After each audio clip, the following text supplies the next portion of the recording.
Welcome back, guys, to another live stream. My name's Mike, aka Decimal Punked, and we are in the Unreal Engine 5.5.4 is the version we're using. So, I've also got Blender open. So, as you guys know from the last couple of streams, I've modelled my creatures, and we got these little dudes right down here. So we've got 2 robots, 4 creatures, and essentially we're creating the project. We're going to be importing our assets.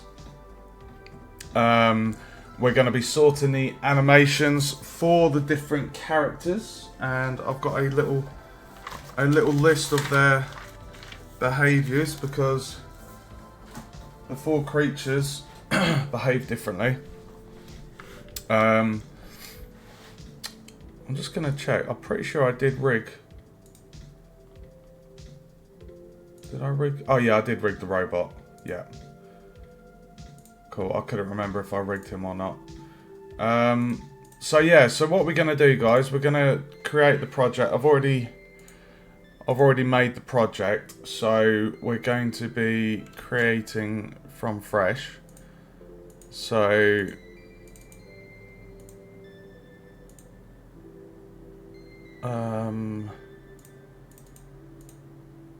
could just make it in a content folder, I guess. Right, so I'm going to call this assets. Now I've got the starter content in the project. Are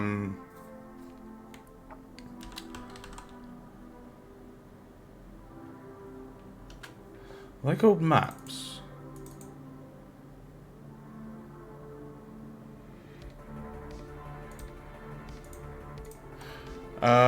So asset folder for the assets, folder for that.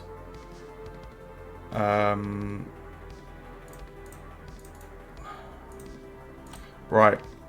So let's first off make a level, and we'll call this space station.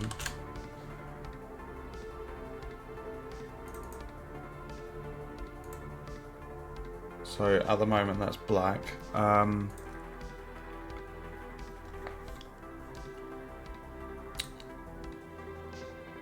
If we just go to, I'll just make a list here. So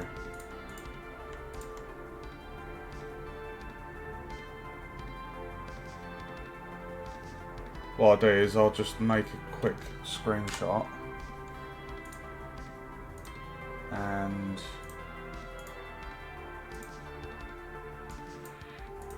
I'll just recreate those things so we've at least got a little bit of light and level.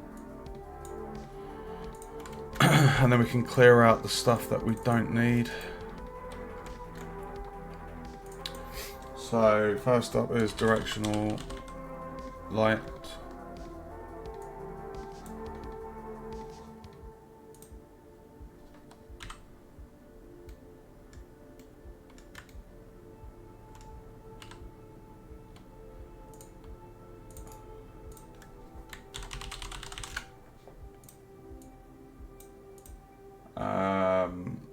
Do height fog. Oh.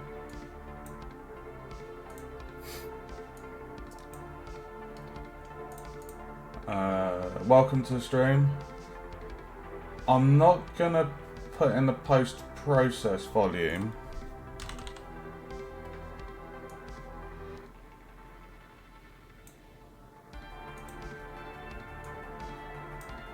This is just so the scene has a little bit of light. We're going to be changing this out because obviously this game's set in space.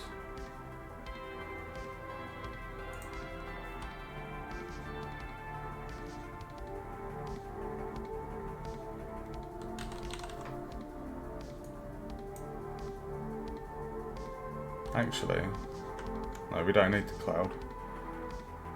There is a sky sphere. Give me a moment. Sky sphere.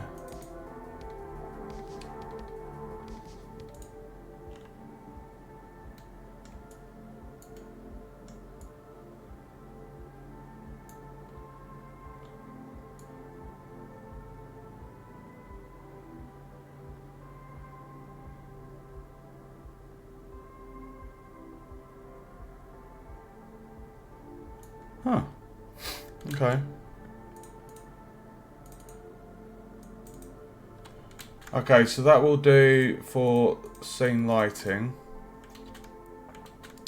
Right, so what we're going to do is under the assets, we'll have stuff like audio and things like that. So if I call this models,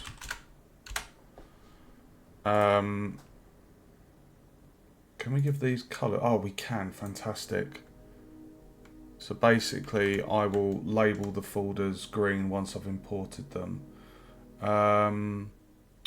So if we just do this bit by bit, so in the lootables, they're part of the level. So it's not that. We're going to need we're going to need these ones. So basically, the lootables around the level, when you interact with them, they will change to one of these open versions. So we're going to export these, and in the models, we're going to call this lootables.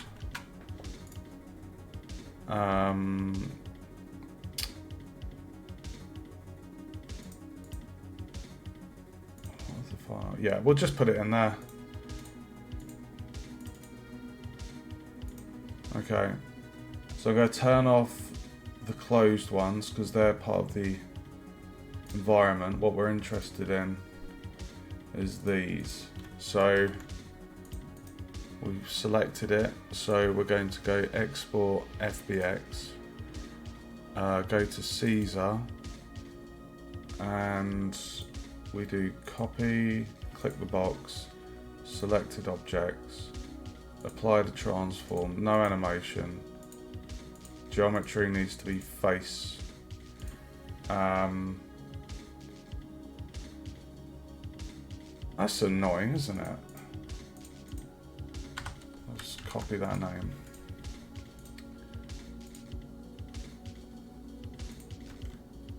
I've got to do that again. Copy, do that, selected objects, apply transform.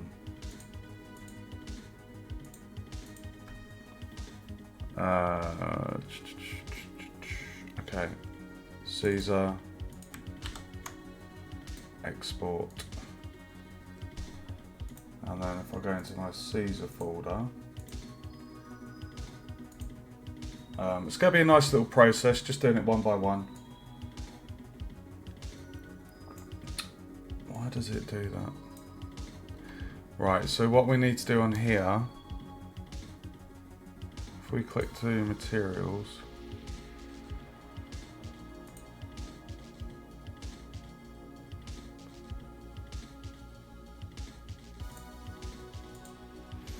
we want to turn off the build. On the build drop down of common mesh, you want to turn off recompute normals, because that will basically just make it all like Play-Doh.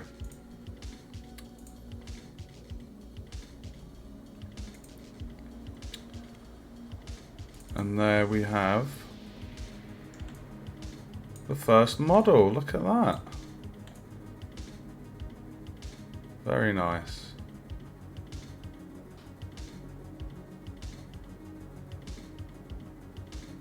I'm not quite sure why that's white. It's not meant to be white. So let's just go to Blender. Can I give that a color? I can't give that a color. Right, if we just go to the shading on the chrome, It's 1 on the metallic, 3 on the roughness.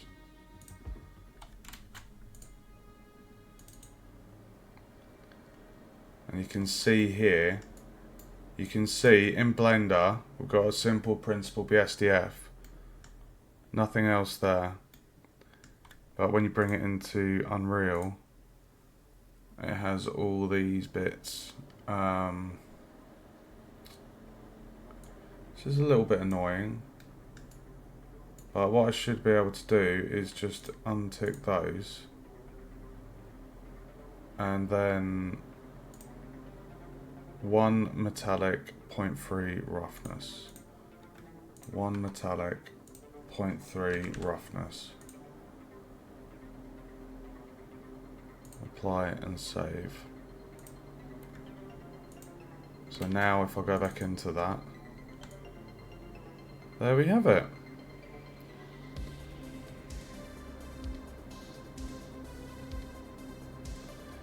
Right, now the rest of that model, if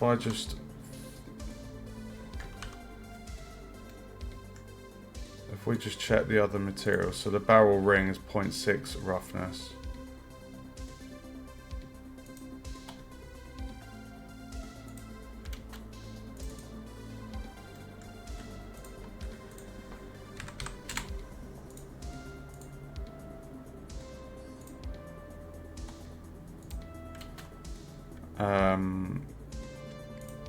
And barrel body is also 0.6.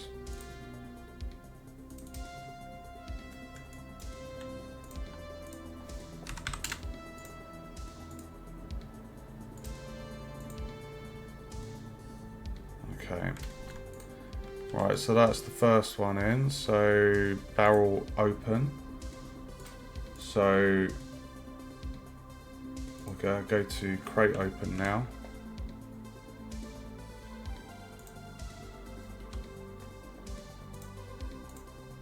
So crate open. So I'm gonna copy the name. Export FBX. Crate open. All the stuff is the same as the last time. So we just export. I'm not going to make a folder for each individual static mesh. I'm not doing that. I'm just putting them all in here. There's not that many of them.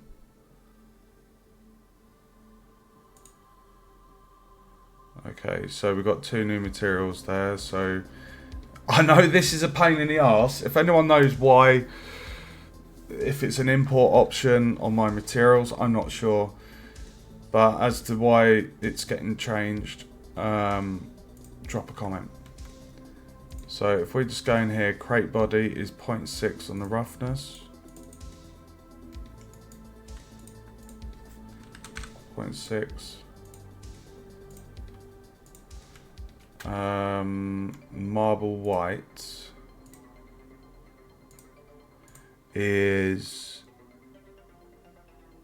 0 metallic, 0.2, so that's 0.2 roughness.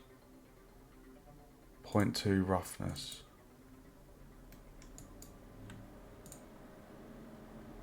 0.2 roughness.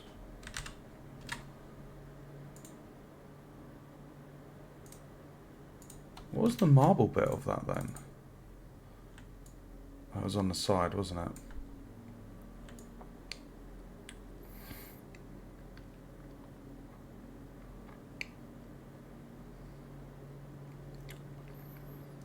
There we go.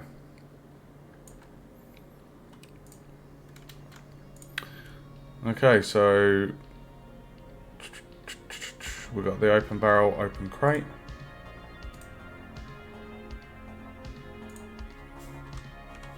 So now we're on to the locker. So this is the blue locker, so I'm going to copy that. Export FBX.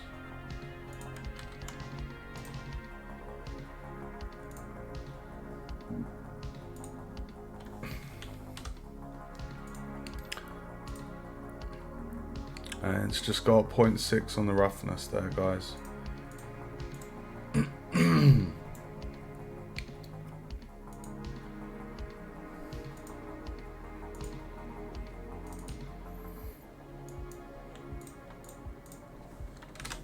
Oh.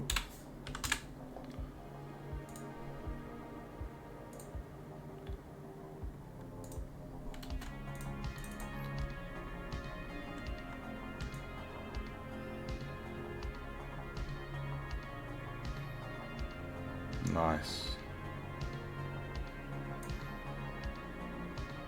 Love it.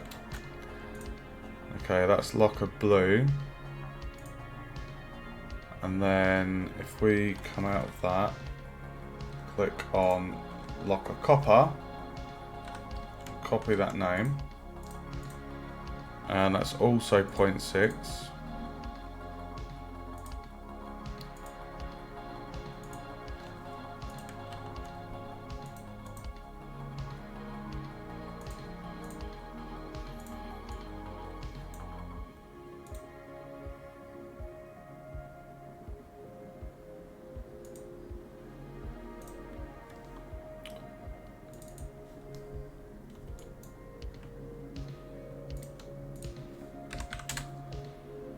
It's a little bit annoying. I don't know why it's got a separate. Just have Chrome.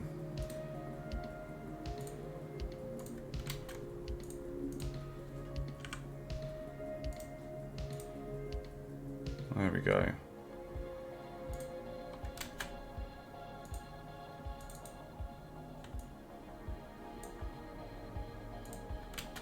Okay, so barrel crate, blue locker, copper locker. Why is that?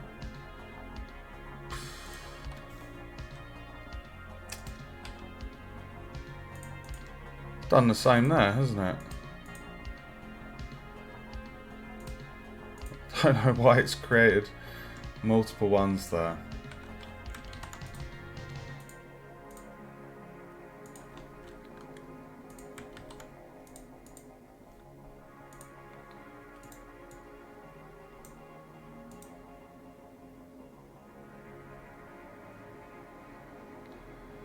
That is also going to be 0.6.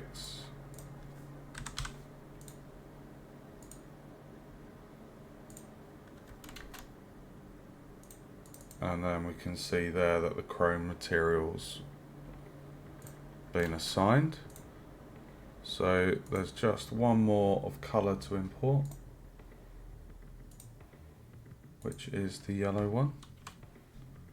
Just double check, I did do 0.6, didn't I? Yes. I can get rid of that. Sorry, I'm losing my 1, 2, 3.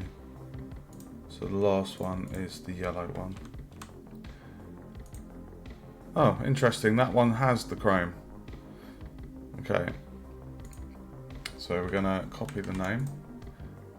Go to export FBX, put the name in there.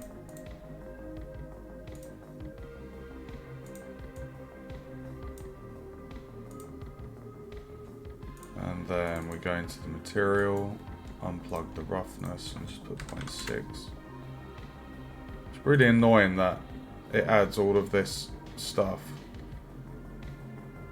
And just complicates it, and the material doesn't come out how it was in Blender. Could be an import option that I've missed, I'm not sure. But that's the model. Right.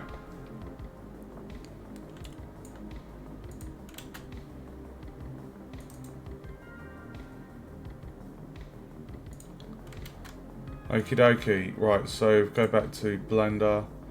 So we have imported all of the open ones.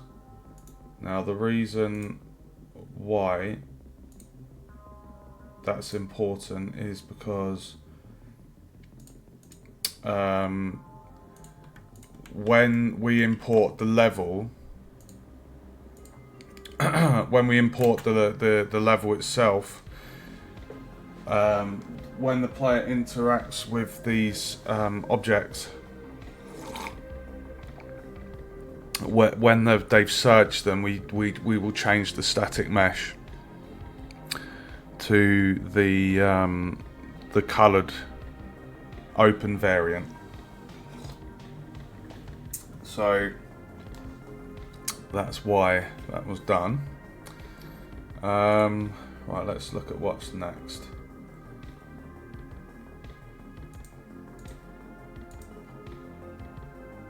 So we've got the floor, glass,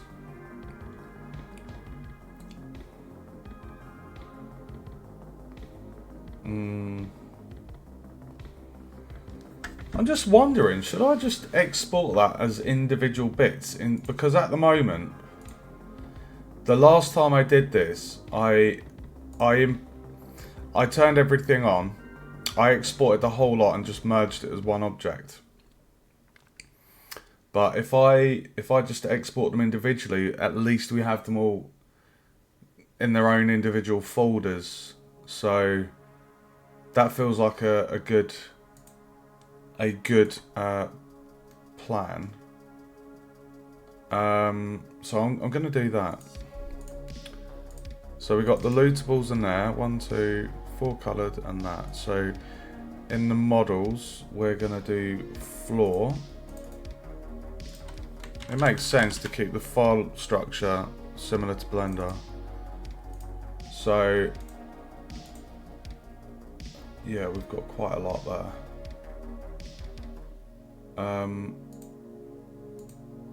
Why is that empty?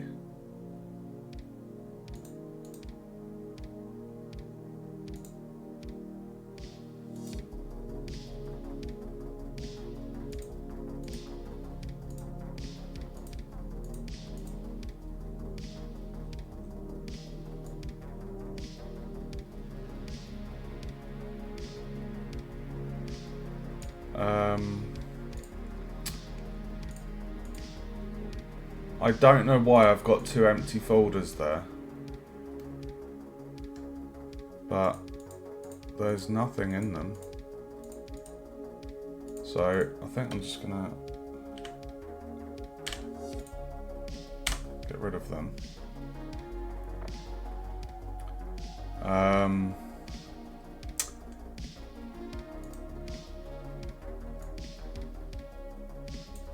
What I'm going to do, I'm just going to rename these to static mesh. So if I go, so how many is there? There's 32? Yeah, there's 32. So if I go save, if I go, I think it's edit batch rename,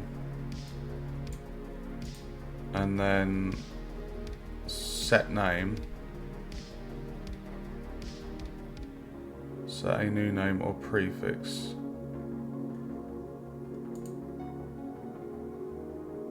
Set name new. So if we call this SM Great Triangle, it should rename all of them and then go up sequentially. And there we have it. So SM for static mesh, 32 objects. So that's that done. That's all the great triangle done. So what I'll do is I'll go through the squares now. We'll just find all the blue ones. Wow, it's quite a lot. Okay. That is all the, how many? 118. Wow. So edit, batch rename. So this is going to be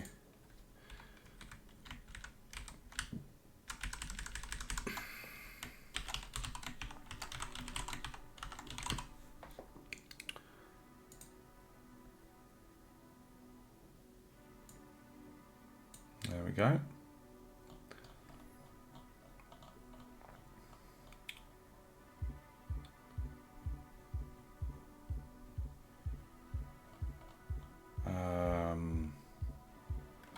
We go to gold. Interesting. Right, so gold. Gold's quite a large area. I'm expecting above 118. Yep.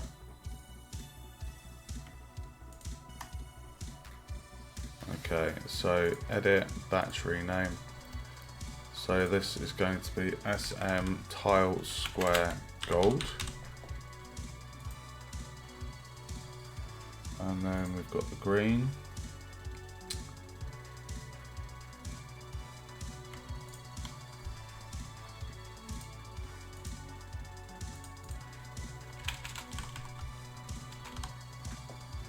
Tile square green. Tile square red.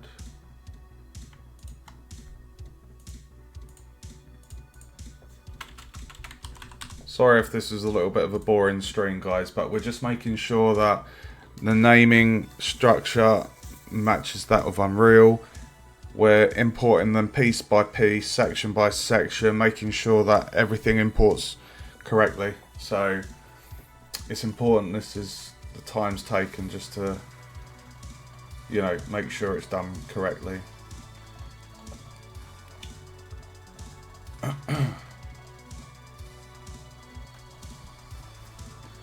God, so many tiles. Right, so that one's so great triangle's done. Tile squares are done.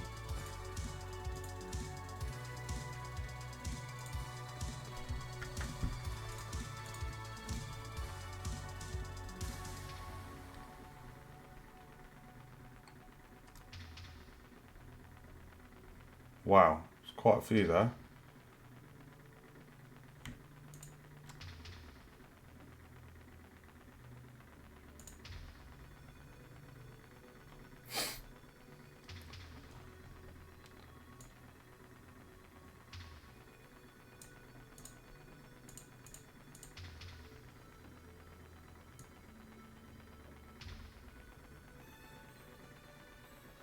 Jesus Christ. Okay. So this is great maintenance. 173 there, guys.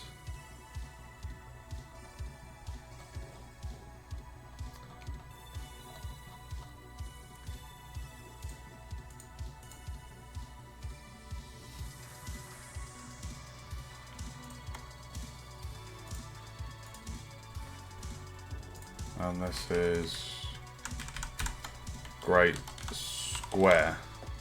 Great square. Okay, so just check that's all been labelled. Great maintenance, great square. So we can now minimize that one. Go into the corridor.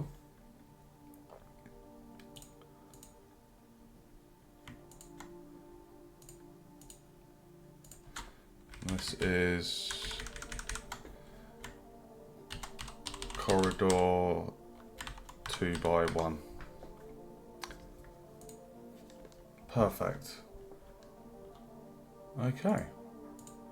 So now if I just save and if I can turn off that lootable thing for the second. Save, select all. Export FBX, and we'll call this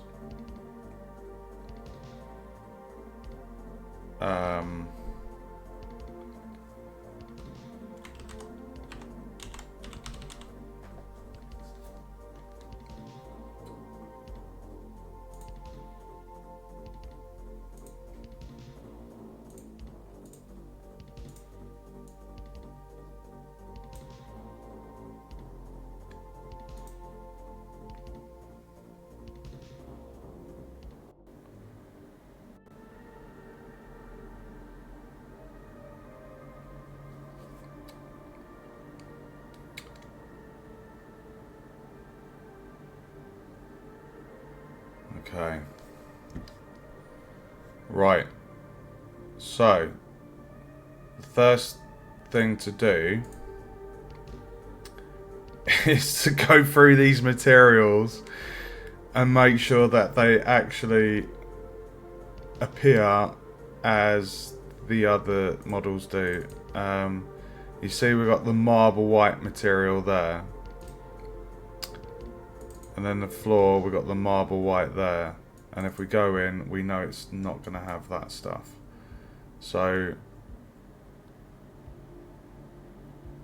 which is quite annoying, but we'll just redo it anyway. So if we start with bronze A, so that will probably be...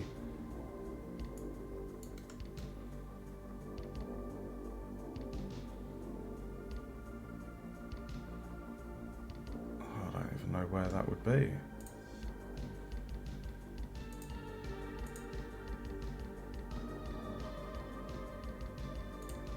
Right, so bronze A, 1 metallic, 0.35 roughness. 0.35 roughness. 0.35. 0.35 roughness. 1 metallic. Okay.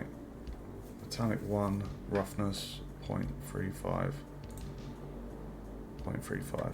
Sorry, I've got OCD, so I tend to double and triple check things. I'm sorry, guys. It's an annoying habit, but at least things are, you know, as they should be. Right, floor base is that one. So 1 metallic, 0.5 roughness. So 1 metallic, 0.5 roughness. 1 metallic, 0.5 roughness. And then we've got floor metal.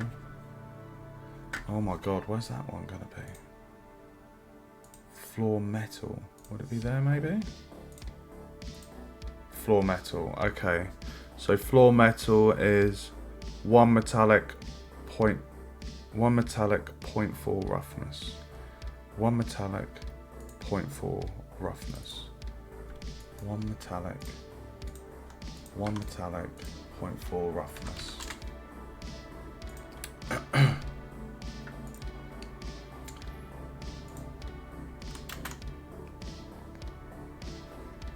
Marble trim blue.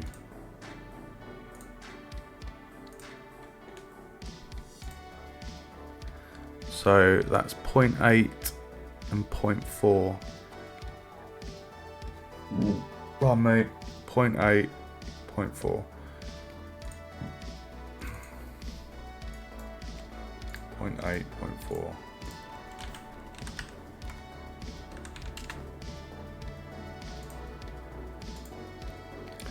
0.8, 0.4.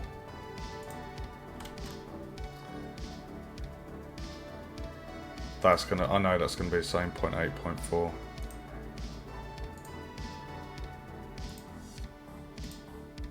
Yeah, 0.8, 0.4.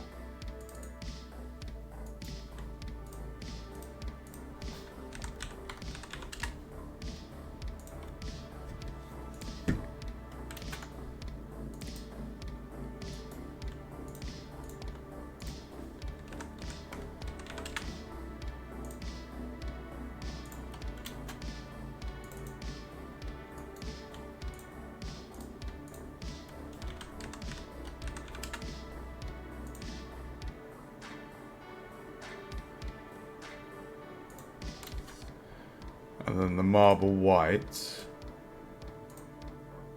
is 0.2 roughness. 0.2 roughness.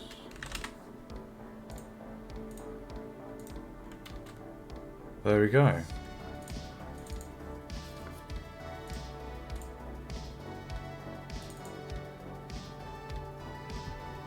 Right, so if I was to scroll down here. Oh, we've got two cheeky.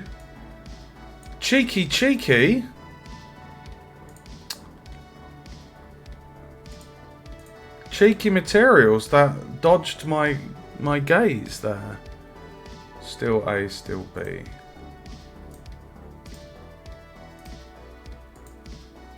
Still A. 1.4. 1.4. 1.4. 1.4. So 1.4. And then still B is the same 1.4. 1.4. Okay. Save all.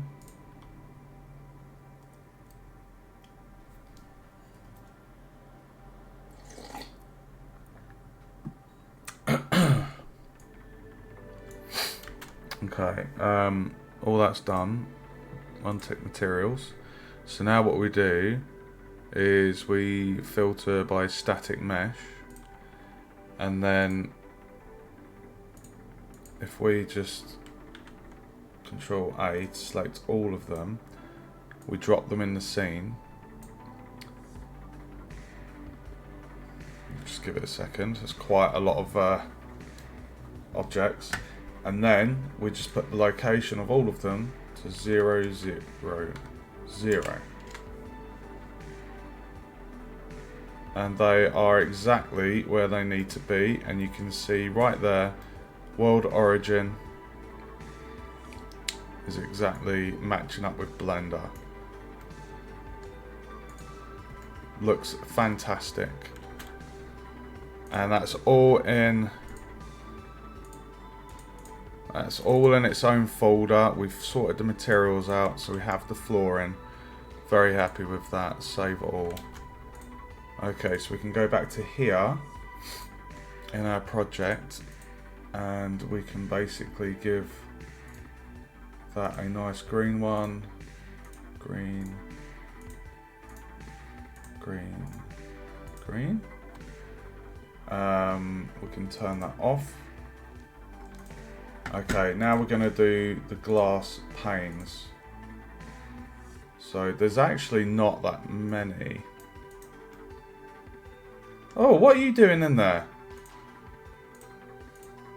Hold on. What? Hold on a minute. What? So I modelled the pane around that. Interesting. Interesting. Okay. I mean, I guess we'll just export it like as it is. I mean, it's got its own enclosure. That just surprised me. Okay. Not to worry. Right, let's rename these static meshes. So this is going to be glass panes.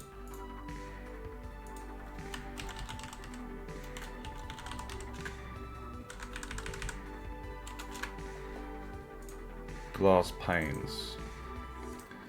So we're going to select all of the static meshes, do the same process. Go to Edit, Batch Rename. Static mesh. I'm just going to call it pane. Keep it simple. Why is it saying 46 on there? 1, 2, 3, 5, 6, 17. What? I wonder where the rest are. I mean, that is all the panes for the level. That's just interesting. I must have deleted some, or I'm not too sure. Okay, so we select all. Export FBX, and we'll just call this as SM pane. And drag that in there.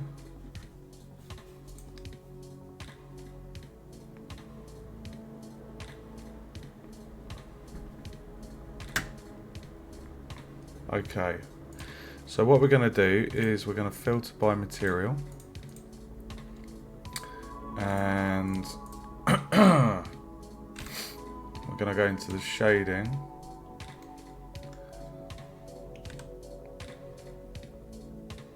and we'll start with concrete. So concrete is 0.1 on the roughness.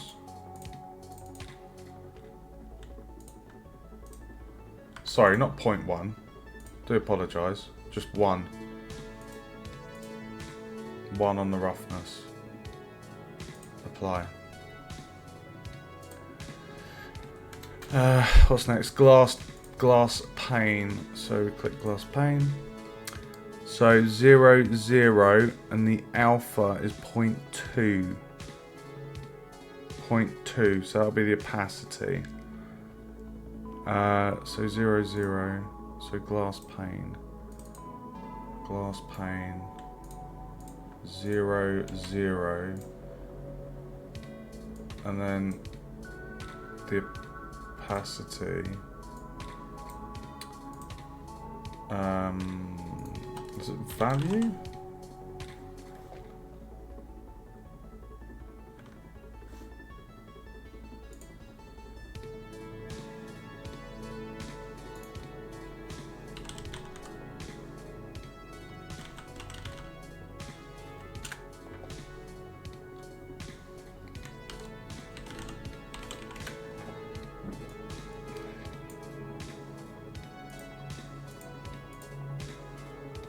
I don't think that's the right...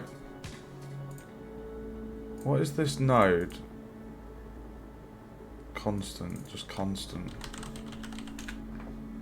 0.2.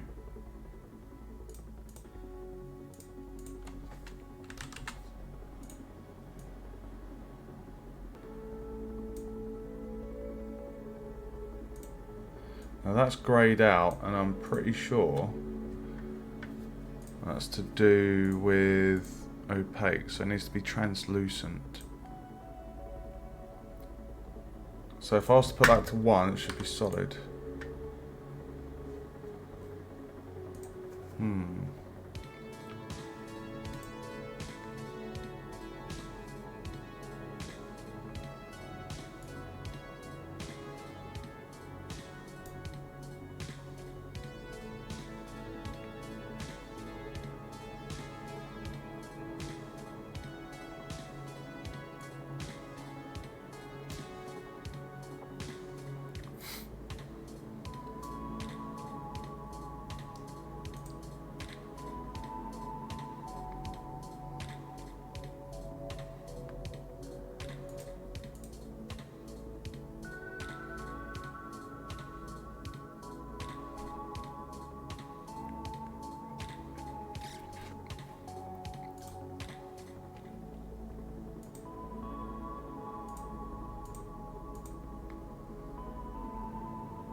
I think it would be translucent.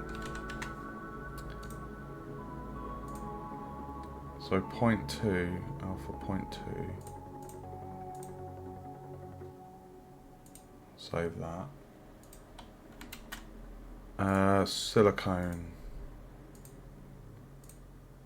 So silicone is 1 and 1.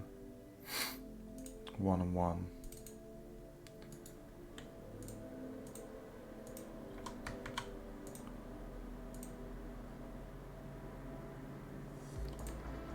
And then we've got the soil. So the soil is just a roughness of 1.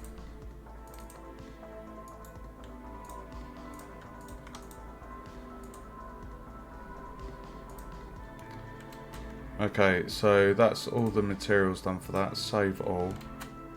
we're going to turn off the filter for the material, and then we're going to turn on the static mesh. And then we're going to Control A, we're going to drop those into the scene. And then we're going to set the location to 0, 0, so they're getting the transforms that I set in Blender. And there they are. It's really nice just taking the time to make sure that everything's done correctly here.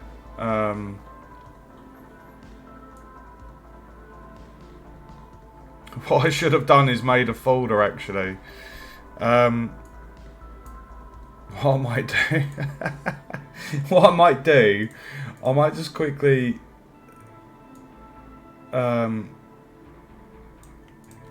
get rid of those and just do that again and give them a folder as well.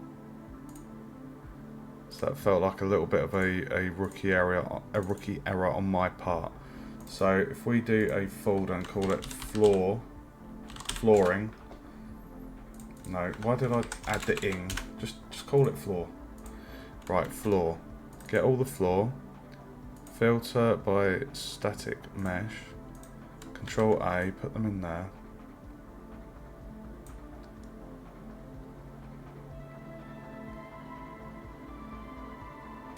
Let's give it a second. Location to 0, 0, 0. And they're all highlighted, so now we can just plonk them into the floor. We can close that and we can toggle it on and off. Perfect. Okay, so turn that off. We'll go up to glass panes.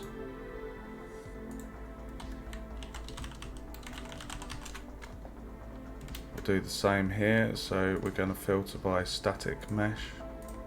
Control A, drop them into scene, 0, 0, 0, and move those into the glass panes folder. There we go, nice and organised guys, nice and tidy. Turn off that. Okay, save all, always save your project guys. Right, so glass panes is in, so we can come out of there.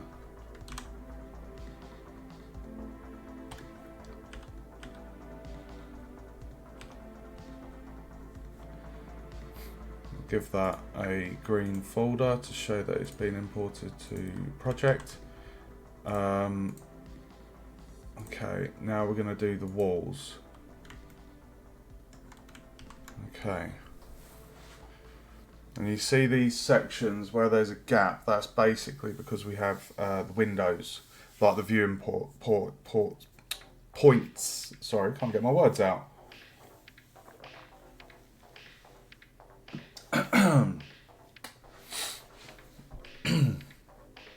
Sorry about the throat clearing, guys. I'm still quite bunged up.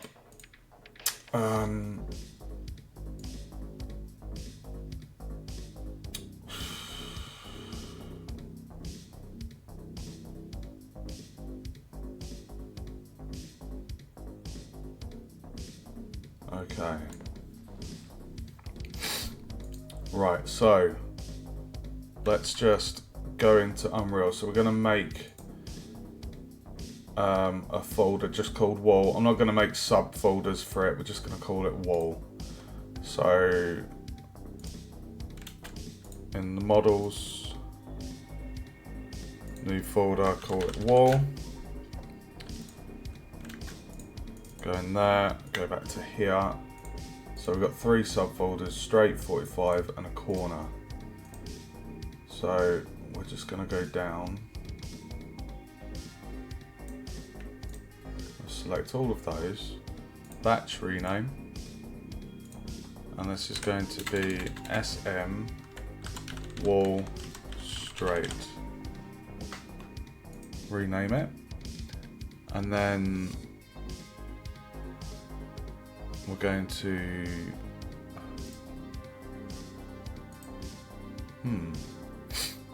actually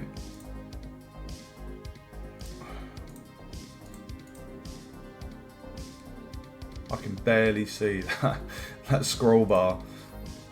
Right, so this is the 45 sections.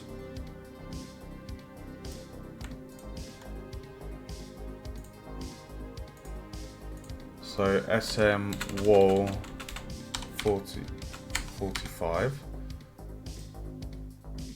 And then we've got the corners.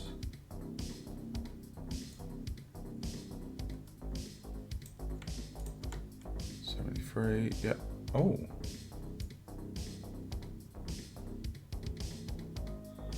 Okay. So this is going to be SM wall corner. SM wall corner. Okay. So just go up. Minimize that.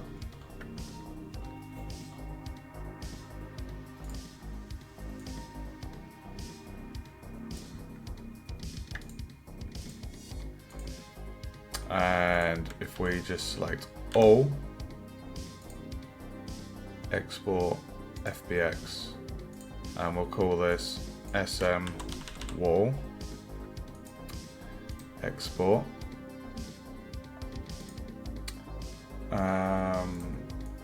Bring that in there.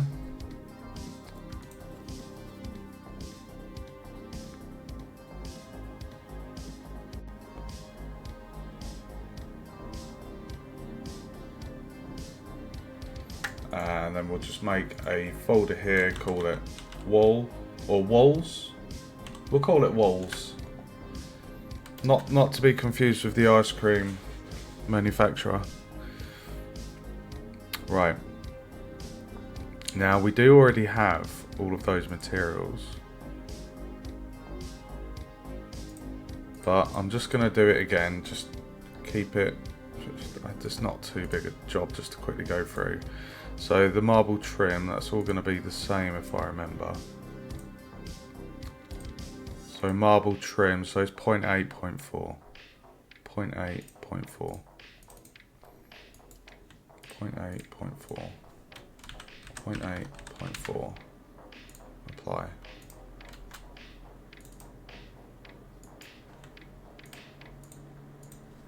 Point 0.4.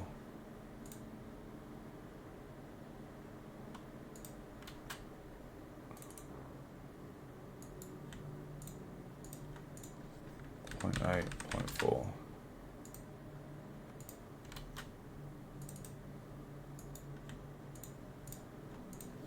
Point 0.4.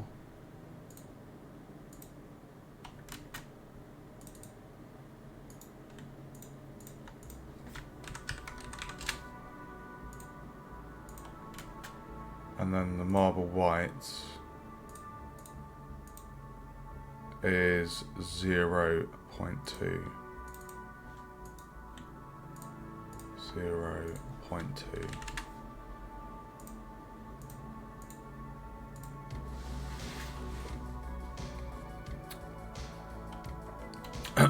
Okay, so now we can turn off the material and we can turn on static mesh.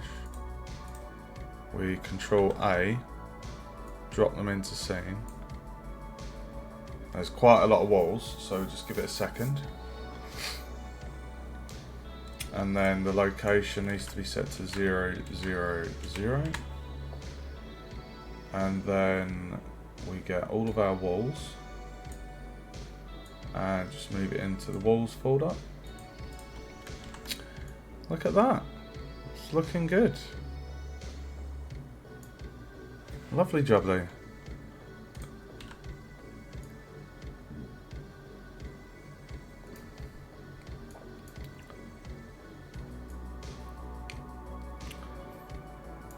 Okay.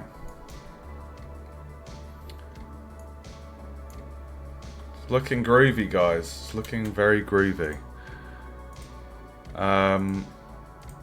Right, so that's the wall. So save all. Go back in here. And then we can just label these folders green to show that they've been imported to project. Just choose that. There we go. Hide that. Ceilings next.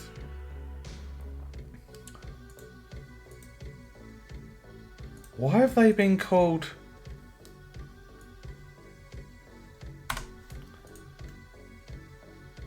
Why has it been called Corridor 2.1? I think I'm gonna rename that to SM Ceiling because that's taking the file name of, I believe, the wall pieces.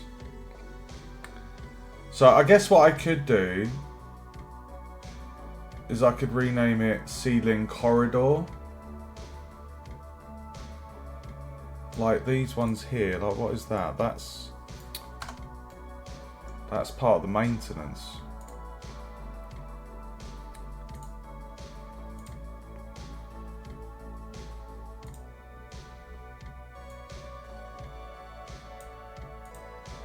But then the problem is these tries, they're all across the different sectors. I think what I'm going to do, I'm just going to rename the whole lot as SM Ceiling. Because we don't, it doesn't make sense to...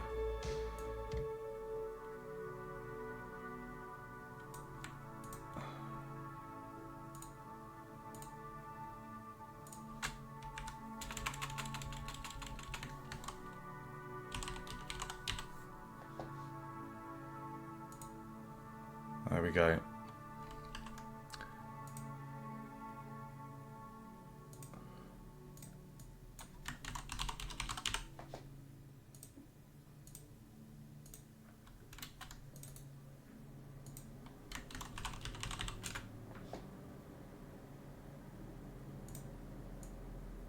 Oh.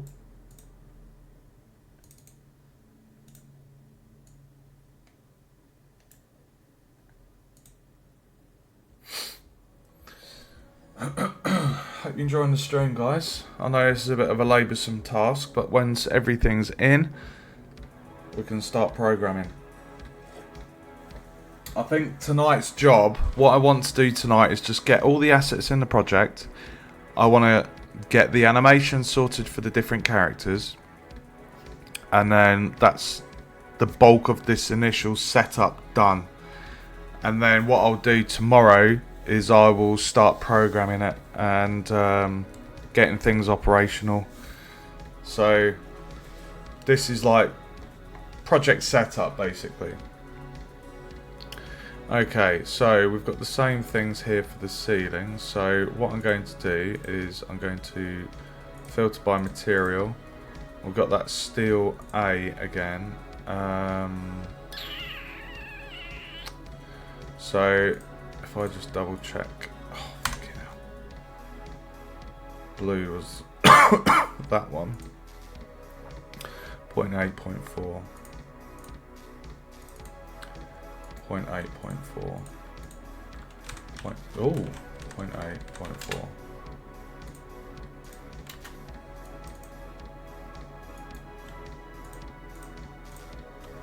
Point 8.4.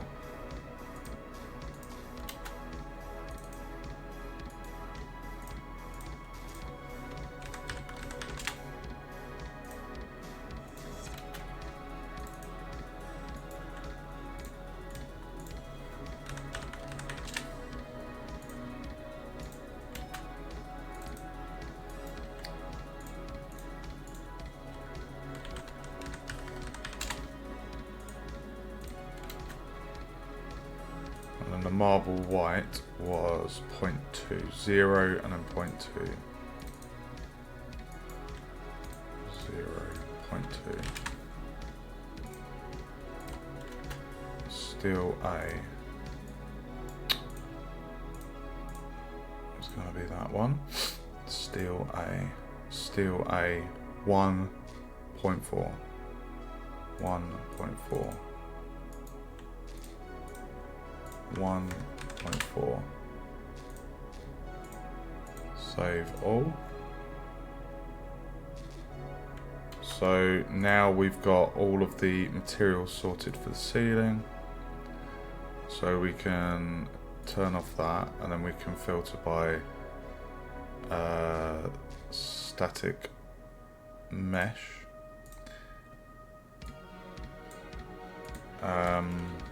Ceiling.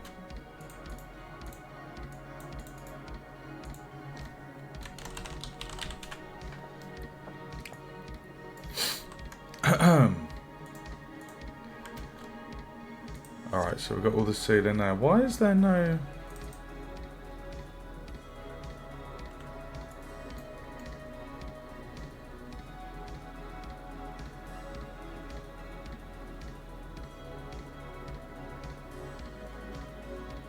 What?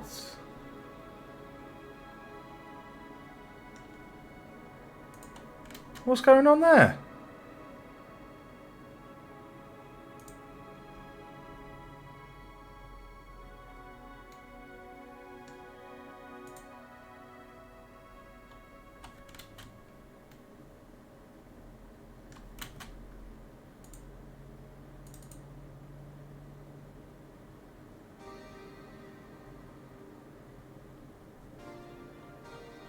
I can see the shadow. I think it needs to be two-sided material.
There we go.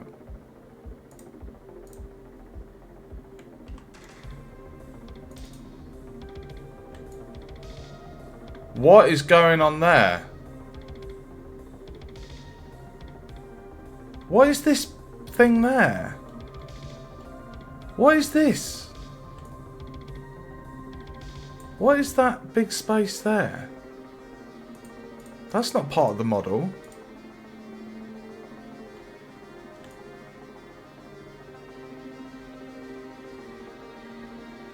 Is that just the open platform? What?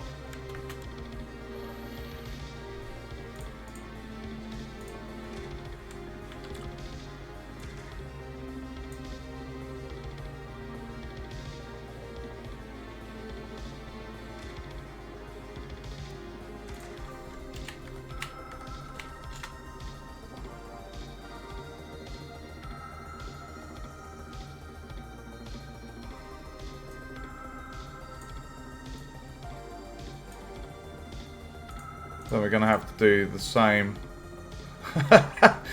for the walls and the floors.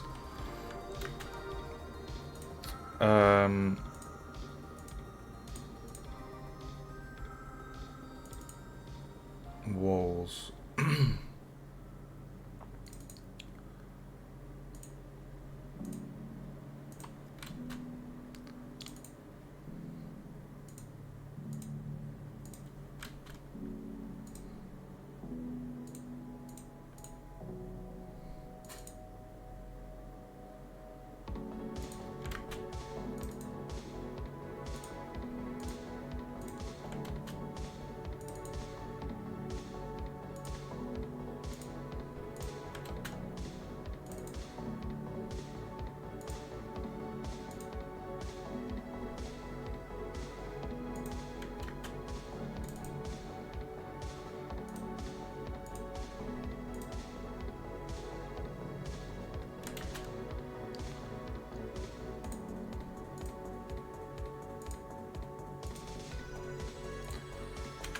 Right, that's the walls done.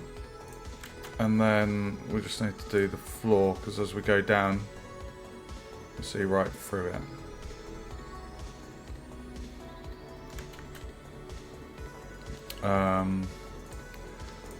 So we've got the ceiling and the wall done. Don't think we need to do the lootables or the glass pane. It'll just be the floor.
Floor.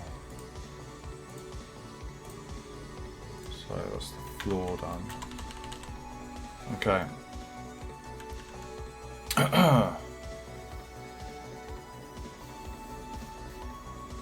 Nice. Okay.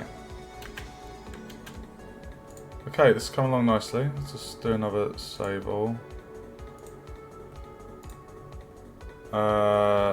So the ceiling is in. So in Blender we can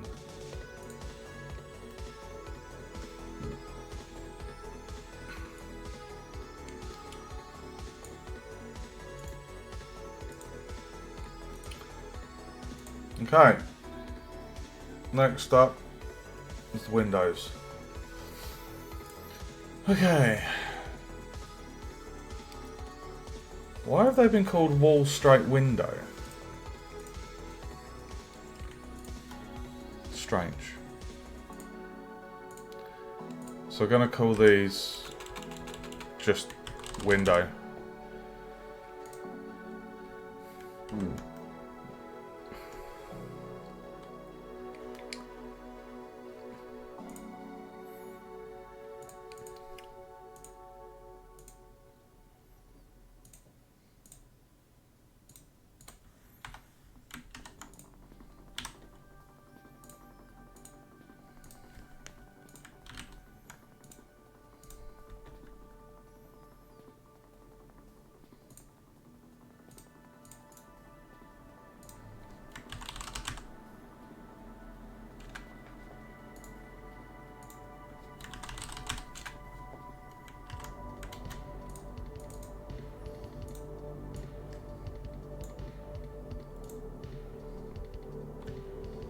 Same materials.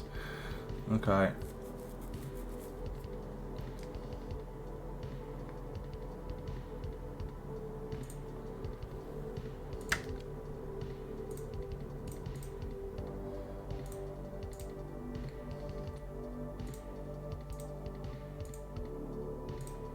Point 8.4. 0.8.4. Two-sided.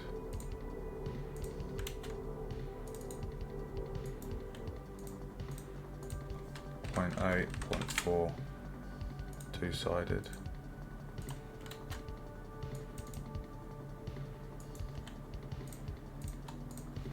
Point 8.4.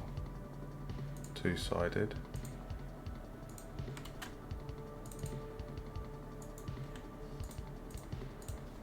0.8, 0.4, two-sided.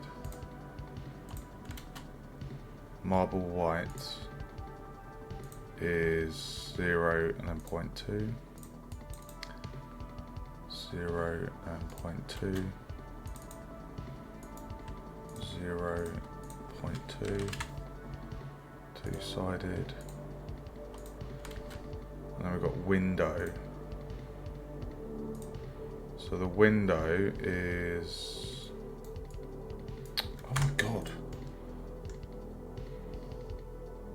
0.5.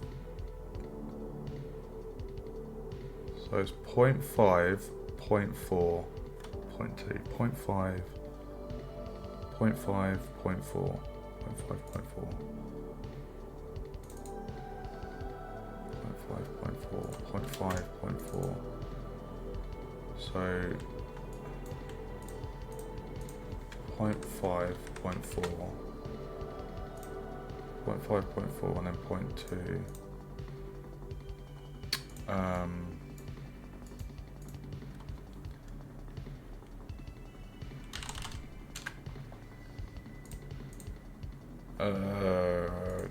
Translucent. What was that? 0.2? 0.2. 0.2.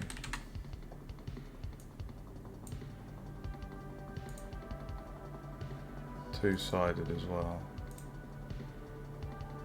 Two-sided window. Window frame.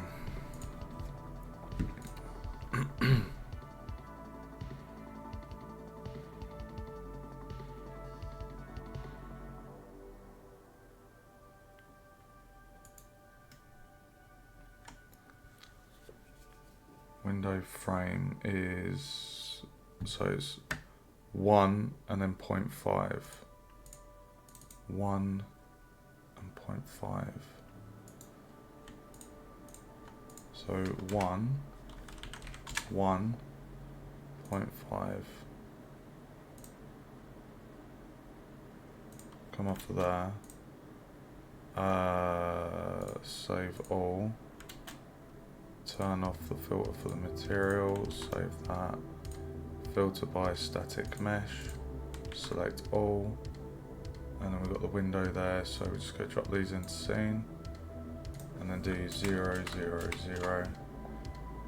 And then move those into the window folder.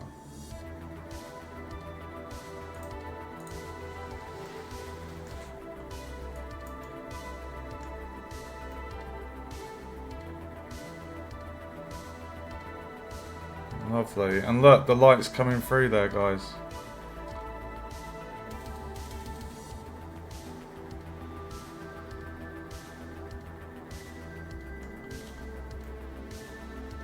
Wow.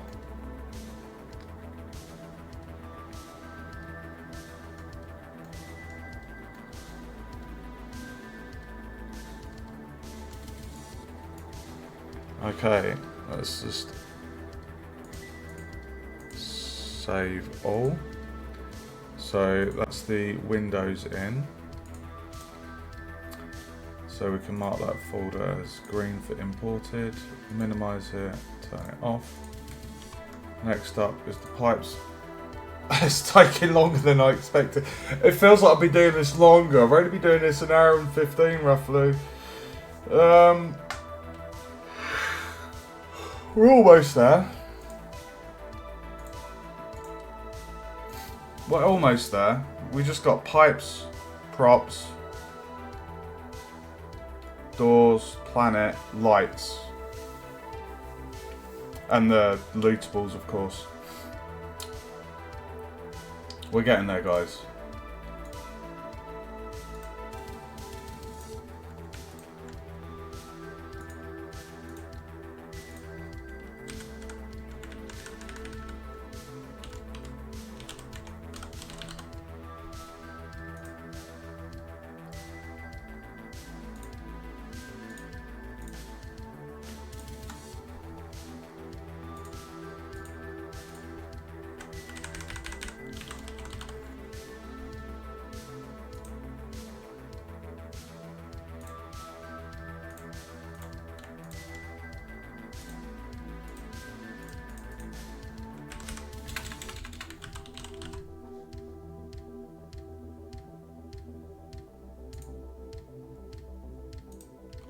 Okay. So I'm going to select all, file, export, and I'm just going to call this SM pipe.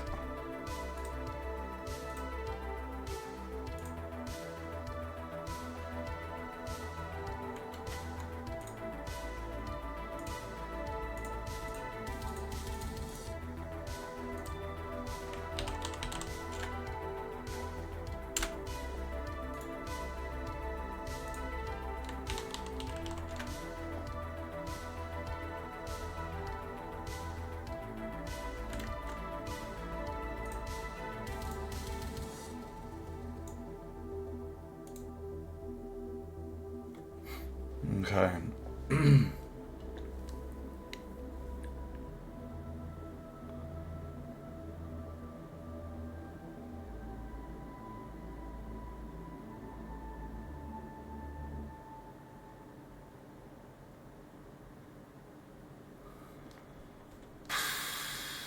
Okay.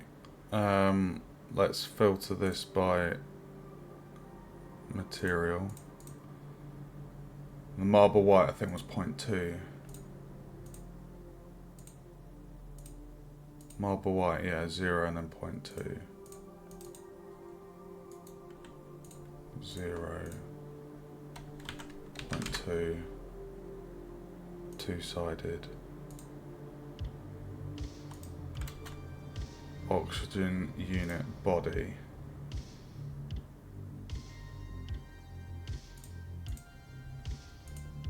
Oxygen unit body is 0.2, so 0.2, 0.5, 0.2, 0.2, 0.5,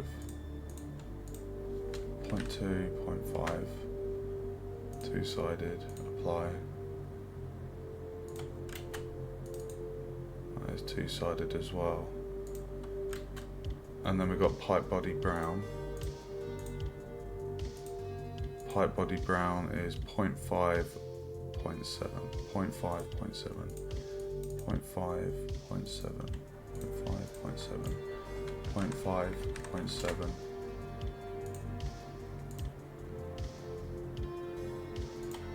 Pipe body brown, and then pipe body green, probably the same. Pipe body green, yeah, 0.5, 0.7, 0.5, 0.7, 0.5, 0.7, 0.5, 0.7,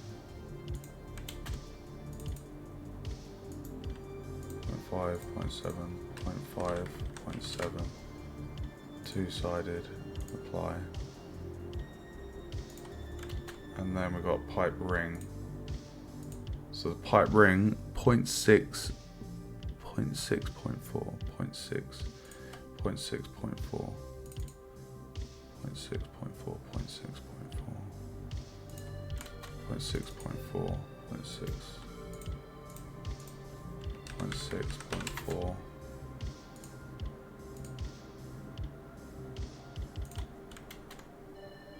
And then pipe unit trim.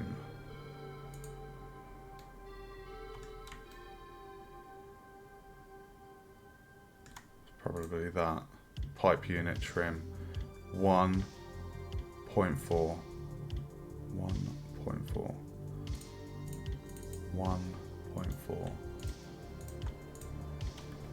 1.4.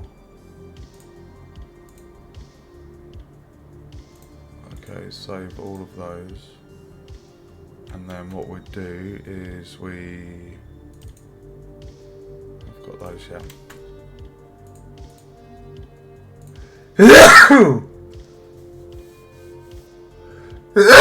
Sorry guys. Oh my god. Static mesh. Select all. Sorry about the cold.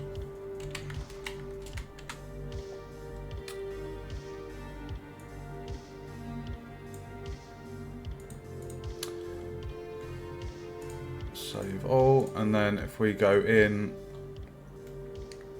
oh look at that. Not sure where that line's coming from. There is no gaps whatsoever. I modelled this. There is, everything is flush. I'm not sure why. I'm not sure why it's shown as a line there. Like I say, I modelled all of this in Blender. There are no gaps, so don't quite know why it's appearing that way. A little bit annoying, but I'm sure there is a solution. Right, so we got the pipes in. Pipes are in. So we come out of here. We can mark these folders as green.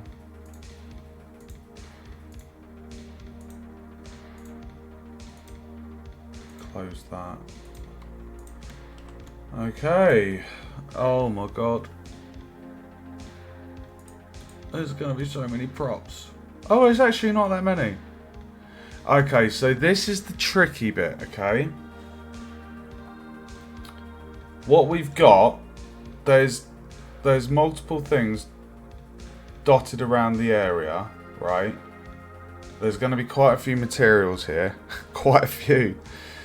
And there's also a missive on a couple of these materials. The one thing here, though, this is what I need to do in here.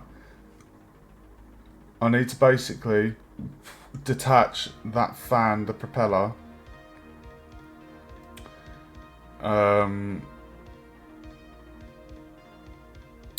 because what we need to do is get the location that is at,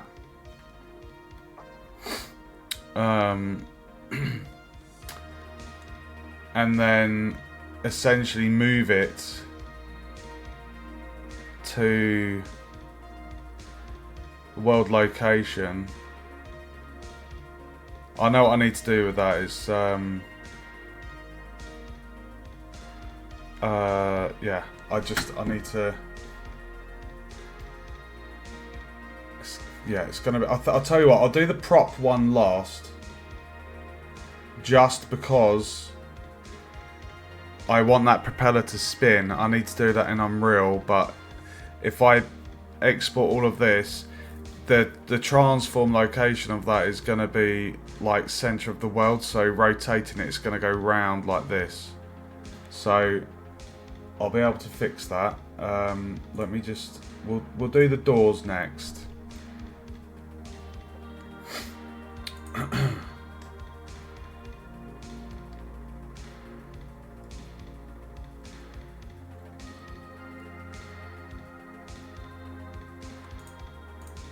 I'm just gonna rename all of these just SM door. I'm not bothered about the different colours.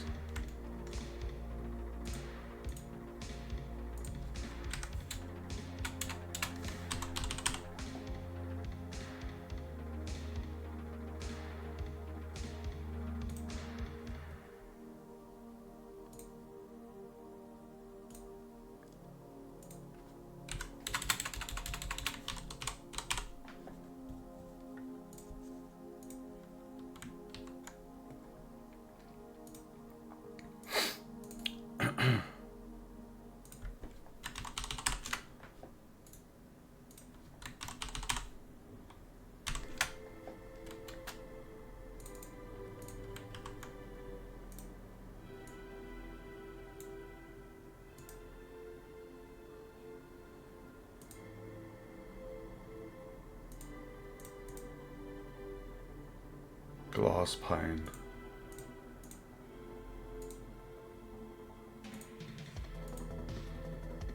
Zero 0.2, so 0.2,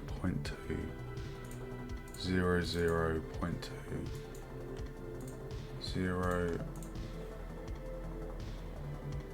0,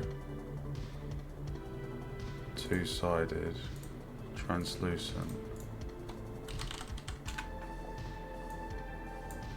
0.2.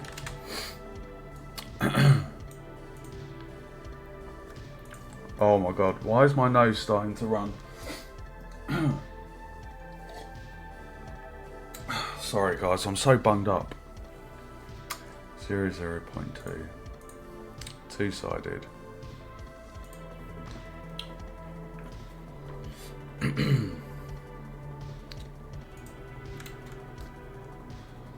Right, and then that colour's going to be the same. 0.8, 0.4. 0.8, 0.4. 0.8, 0.4. Two-sided. 0.8, 0.4.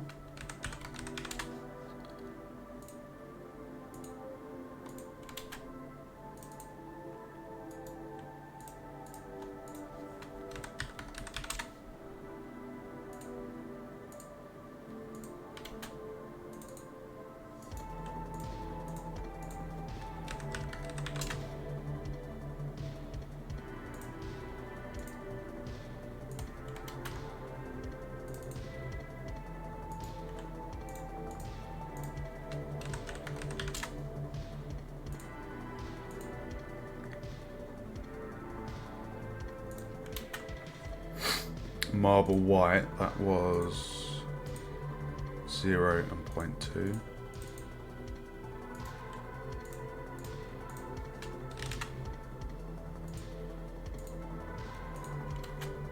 And then steel A, 1.4.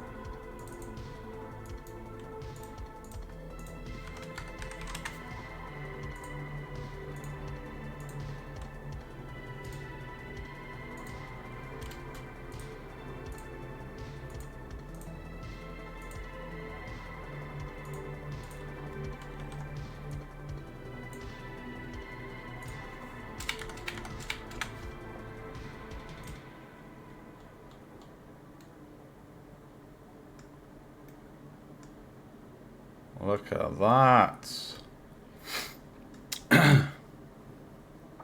Oh, it looks pucker.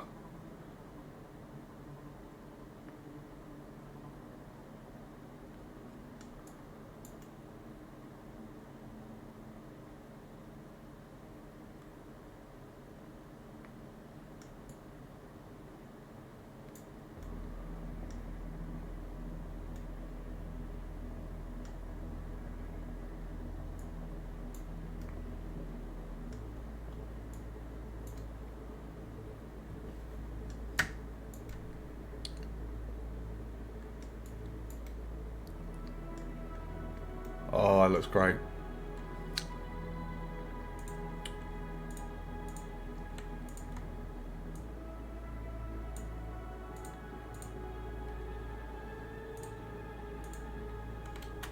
Right, so that's the doors in.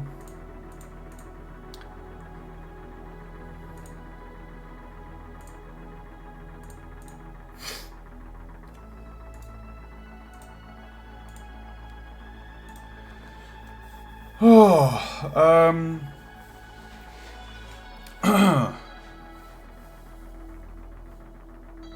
open, closed.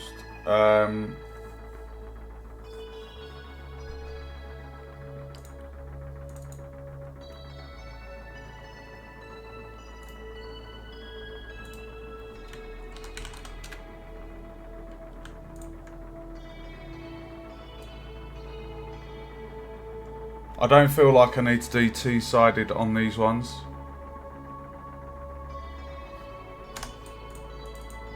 I don't feel I don't feel like we need to do two-sided. It was mainly for the structures of the actual level itself. So these are the open lootables. If we make one called closed. So lootables open. 1, 2, 3, 4, and then the closed ones here.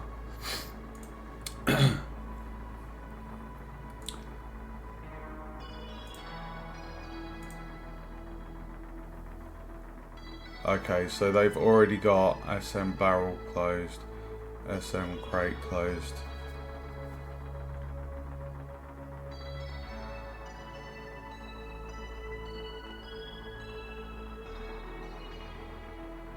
Perfect.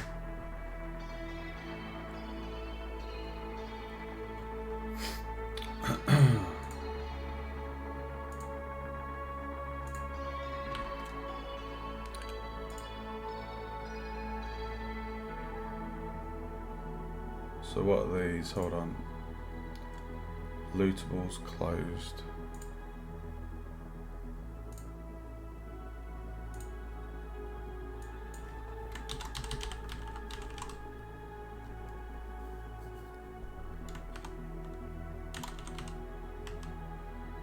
Actually, we could just call this lootables.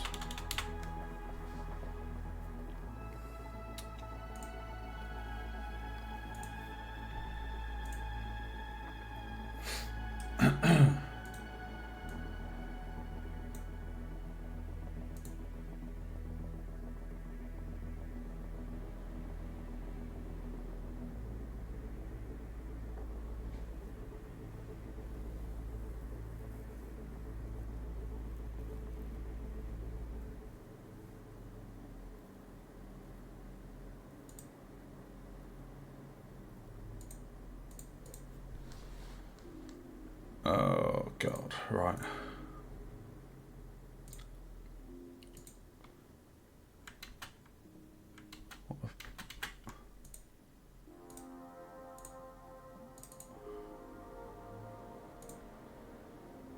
One 1.3, so 1.3.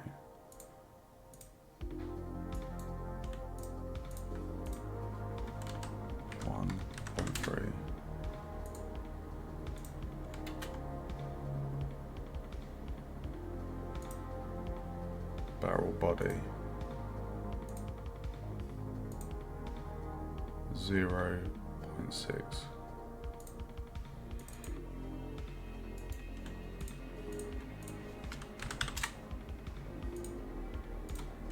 I'm feeling really tired, guys. So 0.6.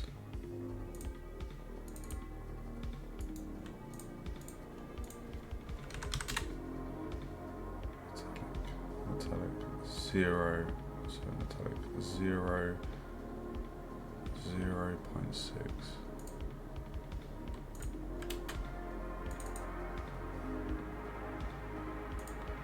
Okay, so we've done body, ring, chrome. Now we need to do the crate.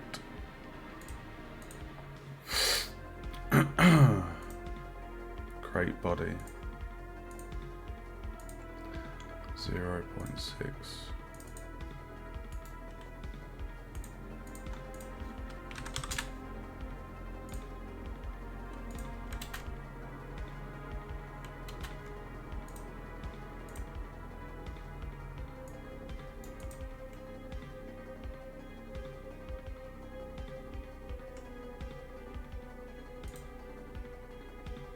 So again, 0.6.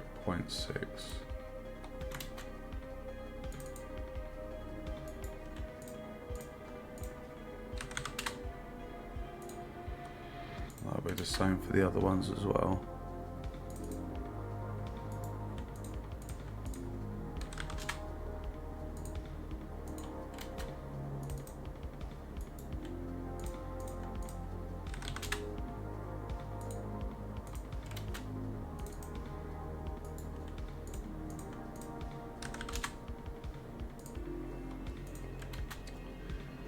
Marble whites. Oh. Where's the marble white? It's going to be on there, isn't it? So 0 and then 0.2. 0 and 0.2.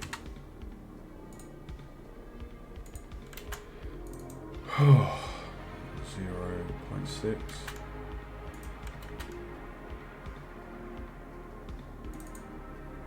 0.2.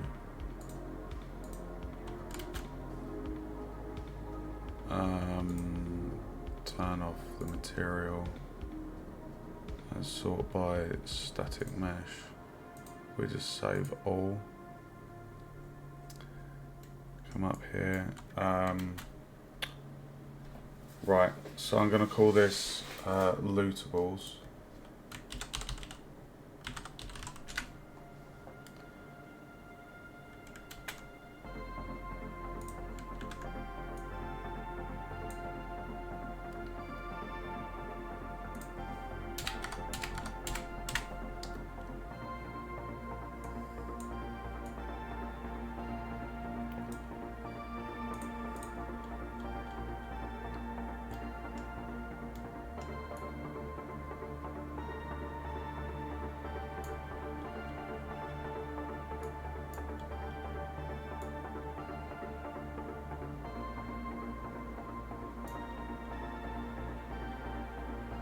I don't know why there's this weird glow.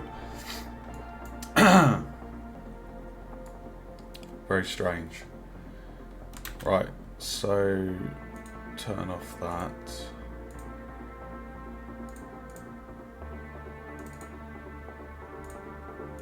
So we've got the open ones.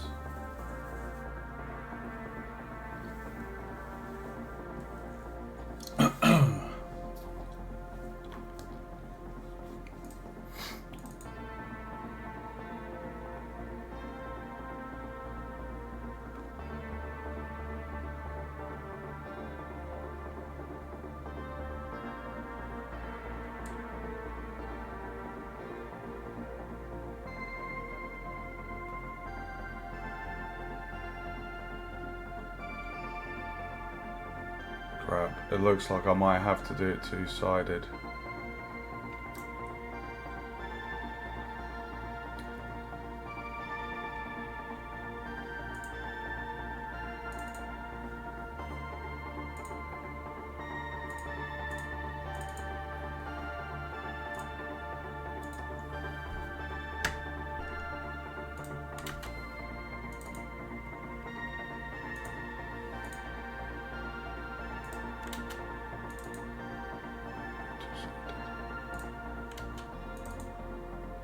Two-sided.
There we go. We'll just need to do the same for the open ones.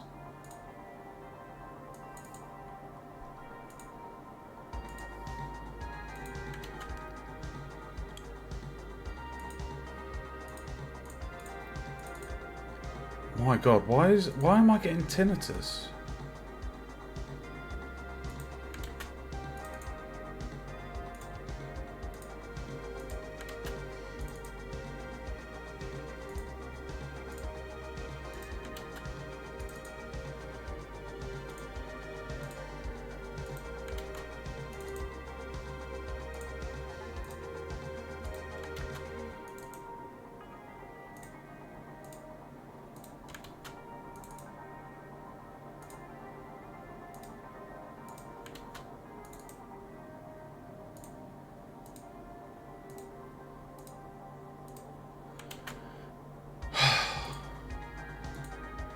Okay, right. Closed. Open.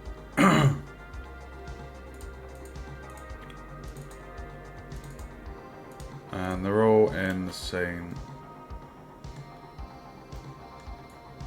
can see there.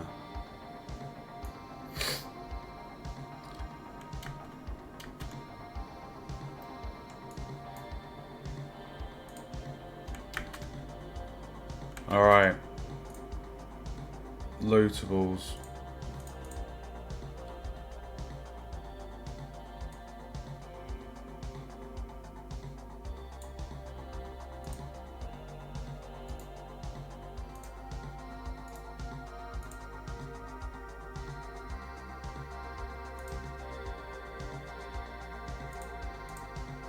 Oh, we're almost there. Jesus Christ. This is really quite a long process. The Misk is the planet. So let's just get the planet in.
Right, so you got the model there, and then we got all these. Oh my god.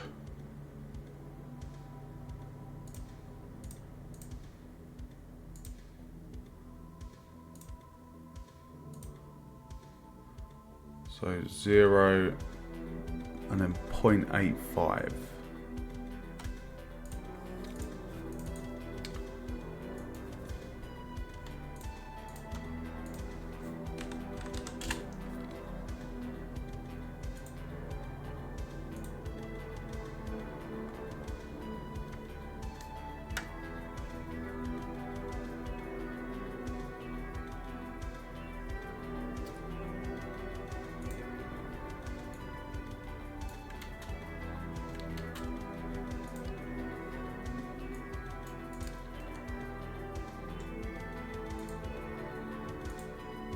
What's the next one? Crater outer.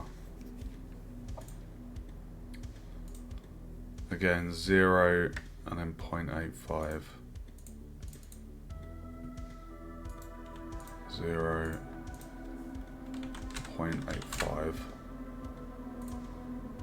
Apply.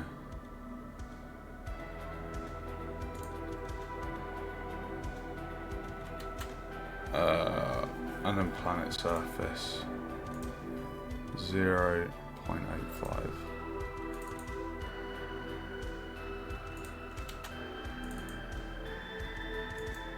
Zero 0.85. Two-sided.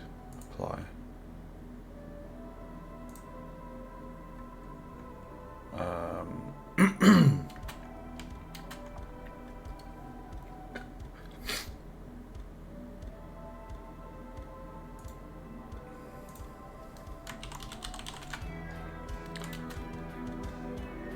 Right, I think that's all done.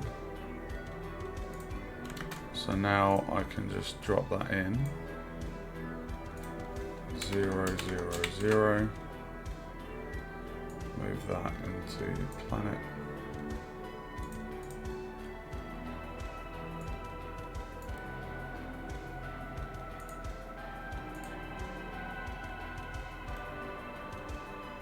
Nice, it's looking good, guys.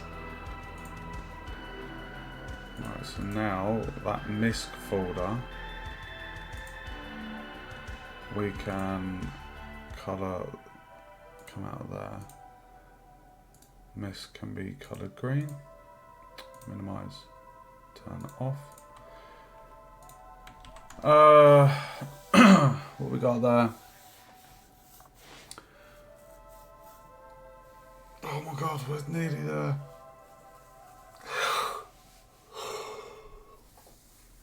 Right, I'm thinking what I'm doing because I'm feeling really tired for a reason. I think my sugars are low. So what we'll do is we'll continue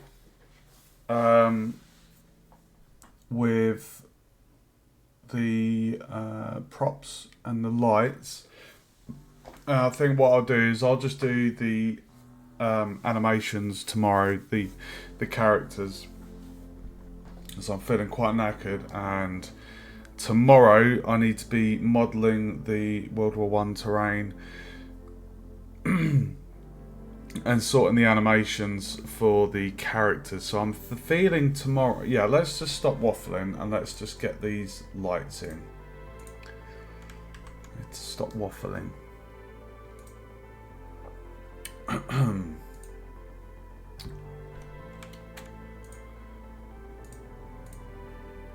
Okay, so let's make a new folder and we'll call this light. No, you know what? I'm going to call it lights.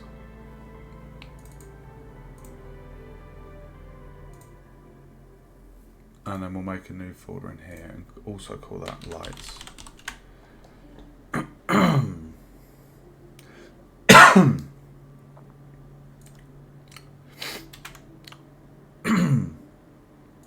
God, I am so bunged up.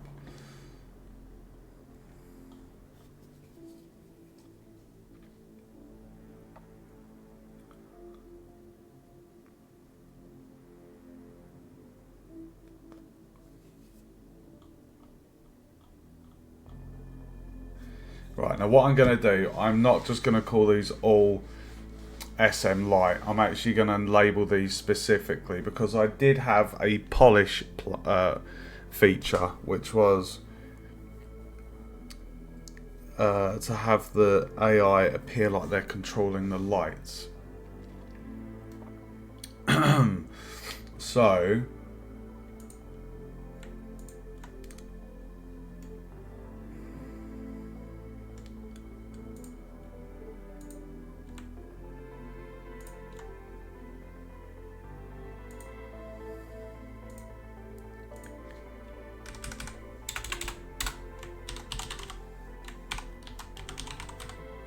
SM Light Atrium.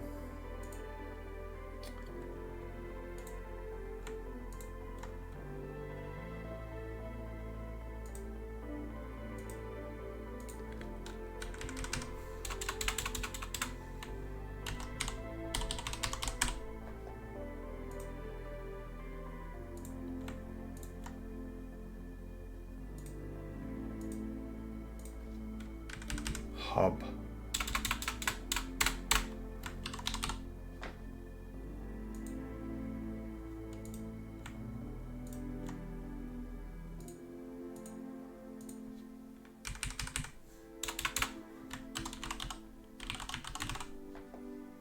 Light maintenance.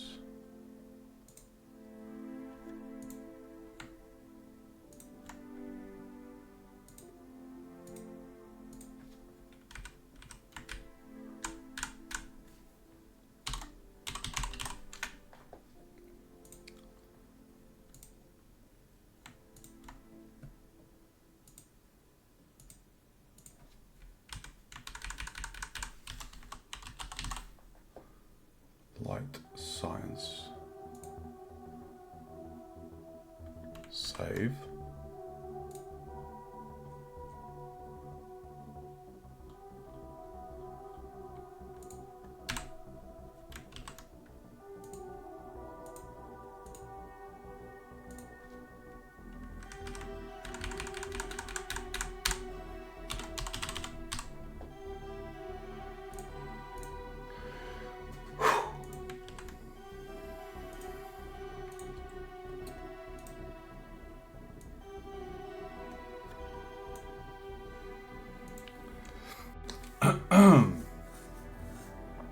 And then if we just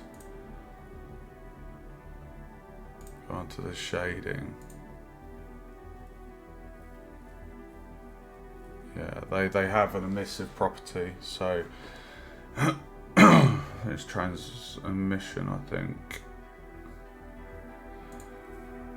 Just have a drink of my coffee, but I need to check my sugars.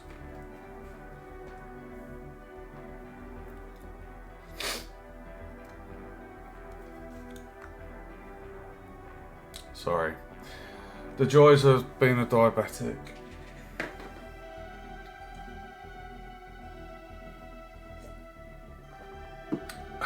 Okay.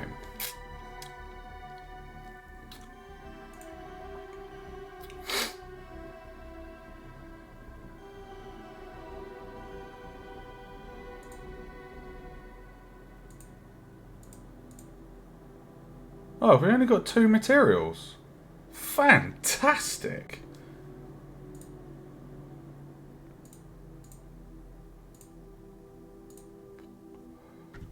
One. 0.3.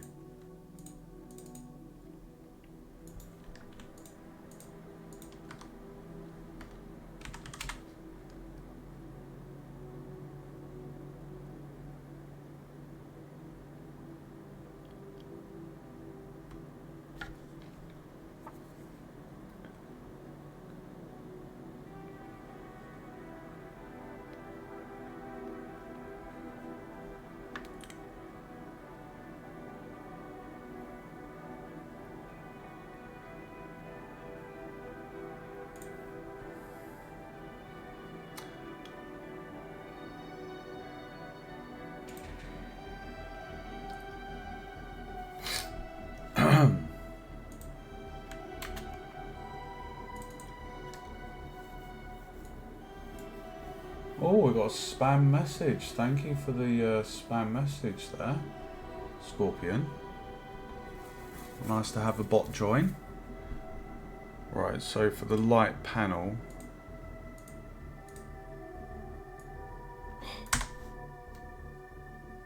we have 0.6, so 0 and then 0.6.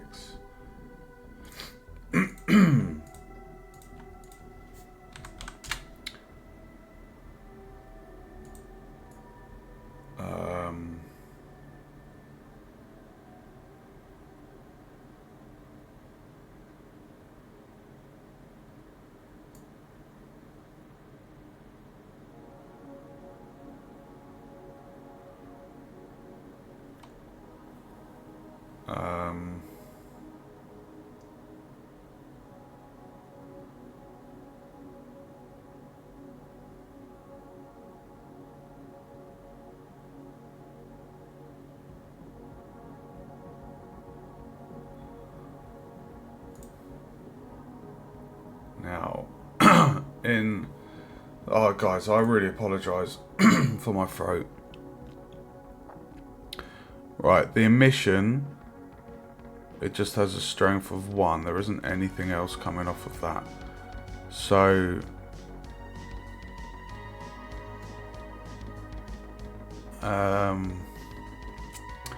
we've got 0.6, 0.6, and then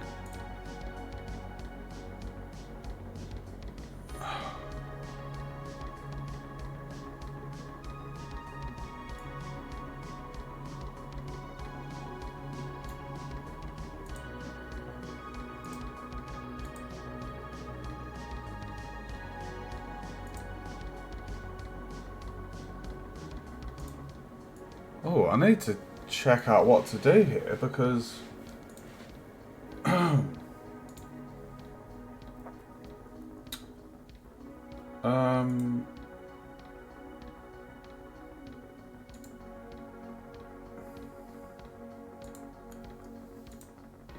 let me just query this because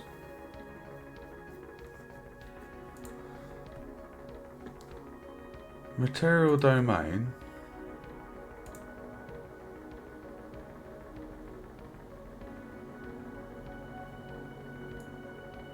I mean, it already looks like it's kind of got the emissive.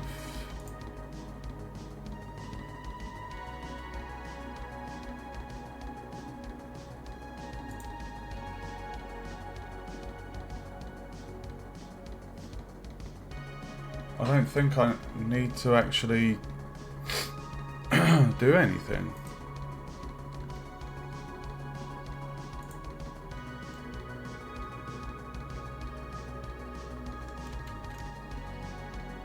I don't think.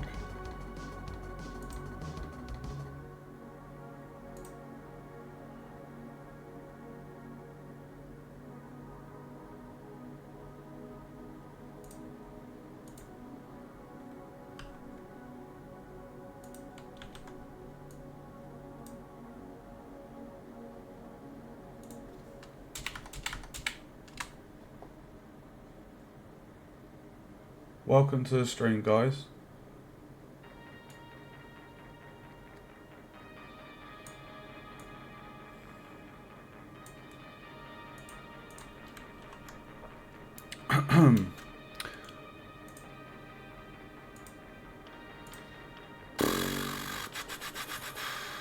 Lights.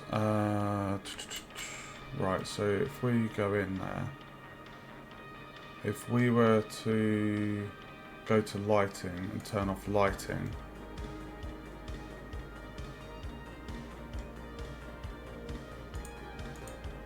so you can see here, I've turned off the world lighting. Hi Torp, welcome to the live stream. Thanks for tuning in. My itch page does have some Unity games. It also has Unreal games. I'm studying computer game design at university, and we're required to learn both the Unreal Engine and Unity. This trimester, the games I'm making 2 games, a group project and this solo project, and both games are being made or required to be made in Unreal Engine 5.5.4. The big medieval RPG game that I developed last trimester is actively being developed and expanded upon, but because I'm so busy with these 2 games, that's on the back burner just for the time being. But after April I will continue to develop that game.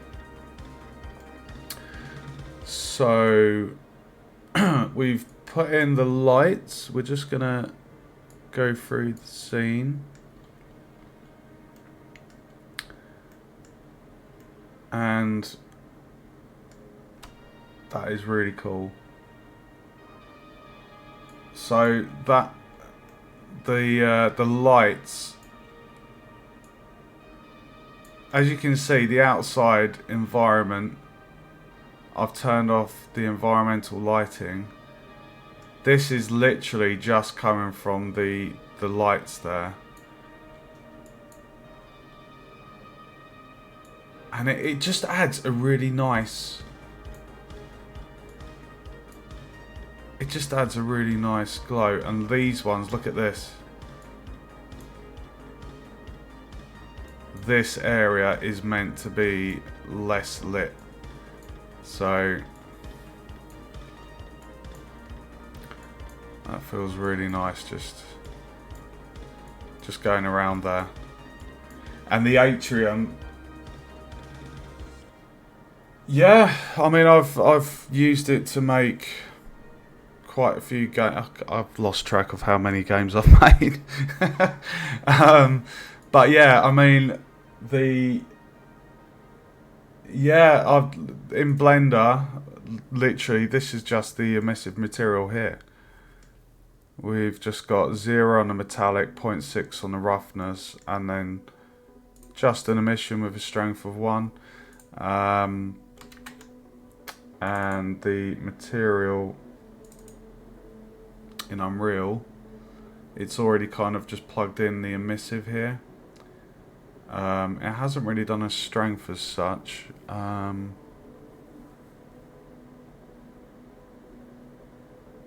Translucency.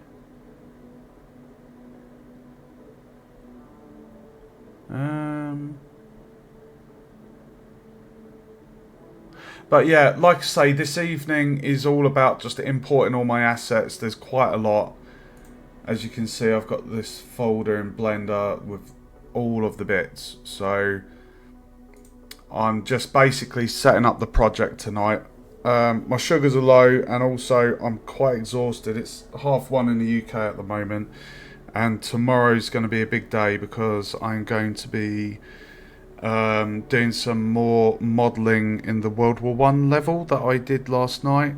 I'm going to be starting the programming of this project tomorrow, and I did want to sort out the character animations. Thank you, Torp. That's very kind of you. I can show you the characters. I'll see if I can do one animation at least. I'll tell you what. We'll get one character animated. So you'll probably be quite excited. Well, I'm excited because I think they look the nuts. Absolutely awesome. But anyway, let me just show you the atrium. This is my favourite area of the ship. I've done some ring lights. Thank you for following, Torp. So I modelled these ring lights. You wait until we import the props. We're going to do that now. So I'm just going to turn the lighting back on for the level. And we've got the planet over there. So what we're going to do is come out of there. So the lights are in. So we can mark this as green and hide that. Let's go back to layout. Right, so the props folder is a mixture of things. Now, I mentioned this earlier. Oh, you're in the UK too? Oh, nice. Hello, my fellow Brit. Yeah, no, I'm diabetic, so it's a pain in the arse. Like, my sugars go up and down, and sometimes it drops on stream, so they're a little low at the moment. So I need to pop a couple of sweets, but I think I've overdone it this weekend with the modelling and work. I've been really going quite hard at it, especially with the group project. If you check out my previous streams, I post all of my streams to YouTube afterwards. If you go to my YouTube and check out the playlist for, I think it was, yeah, Blender. The last video I uploaded, I did a preview of the medieval level to our group game. I'm really proud of it. Go check it out because it's just, dude, it's so good. The music, the sound effects, it's just amazing. Okay, so what you're looking at here, guys, is all of the props that we're going to add. This is the last bit of the models to go into the level. So you've got like the oxygen unit, the water, the waste unit. This one, however, this is basically an extractor fan, and I modelled this specifically for that area because I wanted it to kind of, it's very cliche in horror games and movies as well. You know, where you have like these dark, dingy alleys, and there's always like just a fan or something spinning round, and it casts that shadow. I modelled this because I wanted that effect for this particular sector of the space station.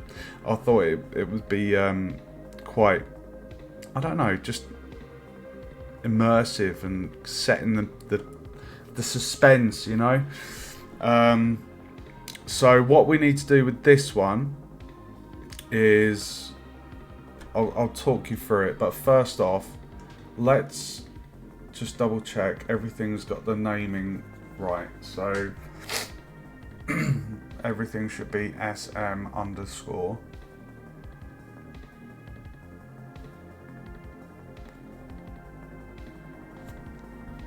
Excellent. Okay, Right, what I'm going to do, I'm going to duplicate that and move it to backup. And then the one that's actually here, so we've created a backup of that, and that is in here, extractor fan. So we're going to turn that off. Dude, the medieval thing is so freaking awesome. The other evening, I sourced all the sound effects that we needed, and I put them in. And the archers, oh my god, the archers are my favourite. The sound effect for them loosing the arrow is just next level. And as you run through the level, like it's like it's so good. I had a lot of fun doing that. Right, so I'm just gonna pop into this. Oh,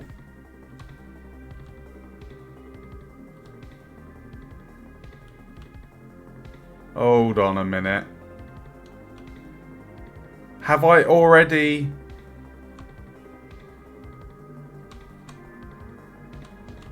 Did I? Oh, I think I must have already separated it. I think I already separated it. Oh my god. Hold on.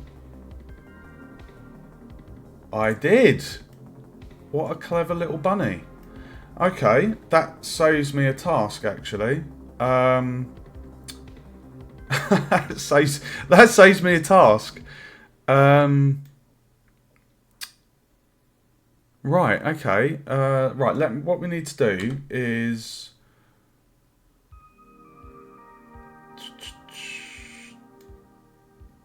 Okay, so at the moment that is right there. So if we jot down that location...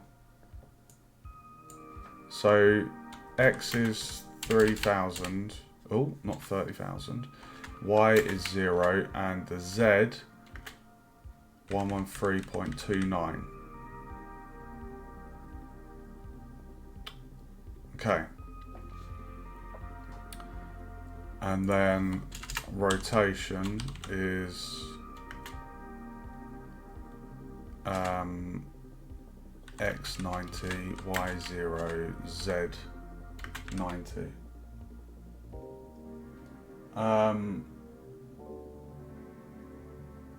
Oh, nice, dude. That sounds exciting.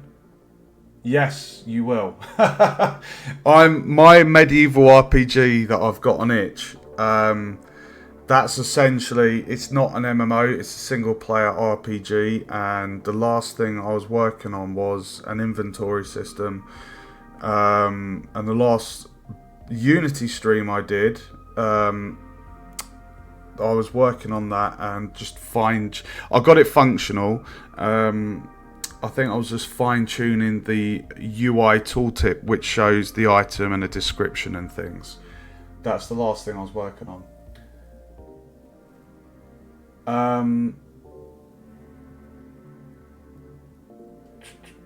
I'm just going to move it. Well, what I'm going to do... Oh, hold on a second. Let me just...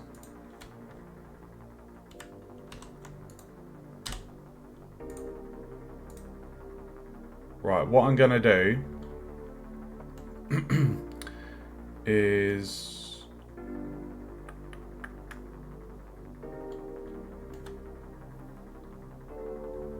I'm going to move that to... Hold on. To 3D cursor. Oh, sorry. Selection to cursor. There we go. So now that is exactly where I need it to be. So when we bring this into Unreal, that's going to be its location, because what I'm going to do, I'm going to be rotating this object in Unreal. And if I'd have just exported all of the things where they are, then when I want to rotate it, it's not going to rotate because its pivot point would be, well, here, but the object's over there, so it would be doing an orbit, a huge orbit. So I know what I'm saying. I know it might be a bit of not making sense, but it will work. Right, so we've got all of the props.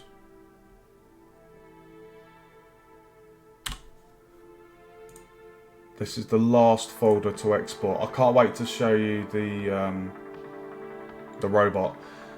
Have I used UE5 modeling tools? I have. I've used it. I've used it before for previous games, but I learnt modeling, 3D modeling, over summer last year, and I've done a hell of a lot of modeling since then. And I prefer to model everything myself. I don't really want to use Unreal's modeling tools now that I can model things myself. I feel fairly quick at it. So yeah, just do it yourself. Okay, so I'm going to call this SM Props.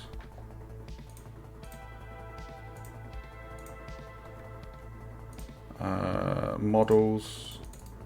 So I'll do a new folder, call this Props. And we'll do one here and call that Props as well.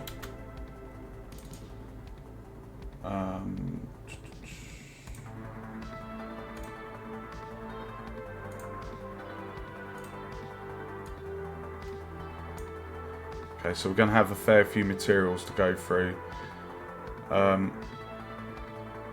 It's quite annoying because when I export things from Blender, the material properties, Unreal does this thing and just kind of mashes it all up.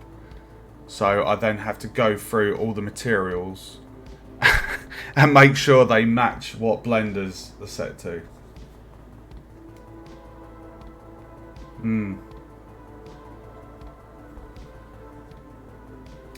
Yeah, it's important to make sure the pivot points are right, or else you get all sorts of problems.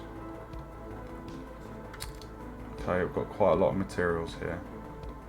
Not too many, actually.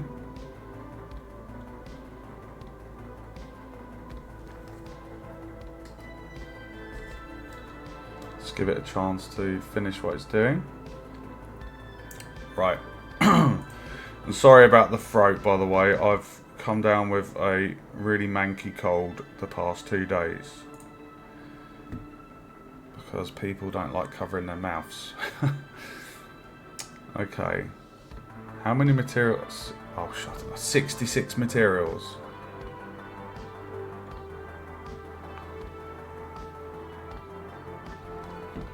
Christ. Oh, right, okay. So, this is the process I have to do, and I will show you. So, in Blender, I've just got standard principal BSDF, and when we import to Unreal, it adds all of this in,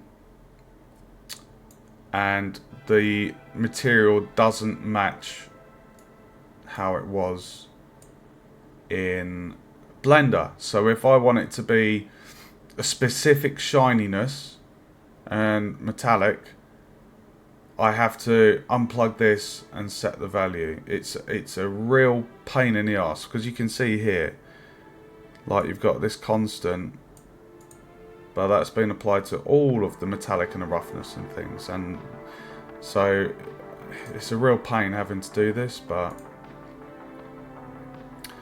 we just have to do it. So what's this one? This is Anther. So 0.7 on the roughness. We just need to say it's two-sided as well.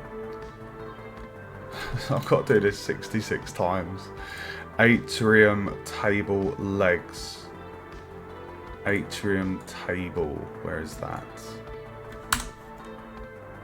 That is right over there. So 0.6.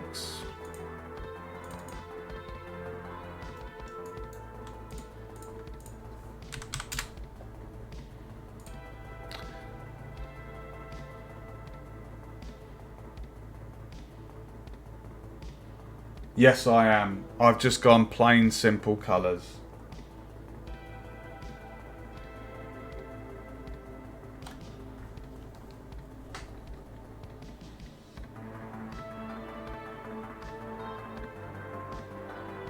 Oh, you're referring to a texture atlas, aren't you?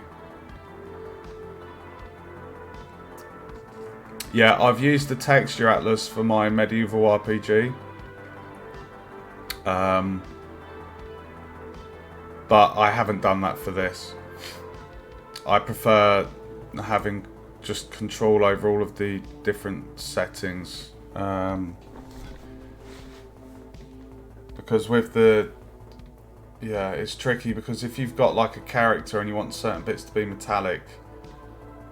I don't know. I've done it for the medieval RPG, but for this, I'm just keeping the same consistency. But yeah, texture atlases are really handy though. Super handy. Right, let me just quickly whiz through this. I've got 66 materials to go through. Where's the black material? Is it for that? Black. Just black. So 1 on the roughness. I'm really excited to show you the robot I've modelled. We're going to be in mix mode very shortly with that.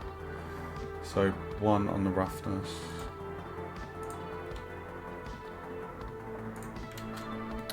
Cabinet base. 0.6.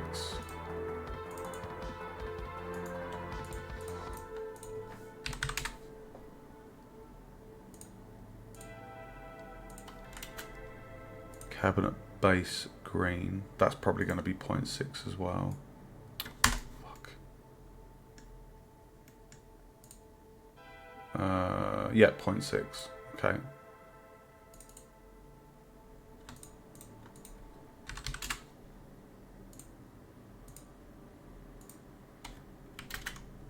Chair body, I'm assuming that's going to be 0.6 as well.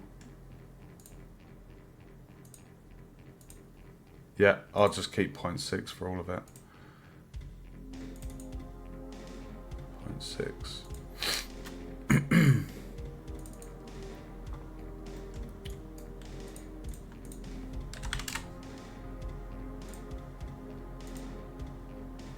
Uh, 0.6, cool. Chrome is 1 and 0.3.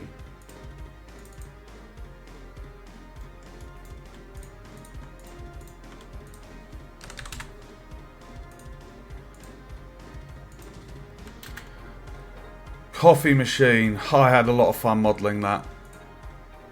So, what's that? Coffee machine emissive.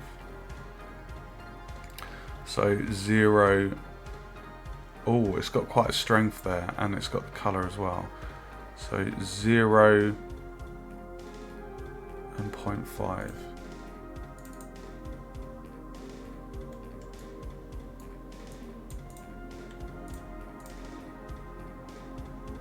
Look at that, gorgeous. Interesting. 0.5. 0.5. 0.5. Gorgeous glow there. Love it. It's like a little lamp. Cup yellow. I'm assuming again that's going to be 0.6. Yep, 0.6.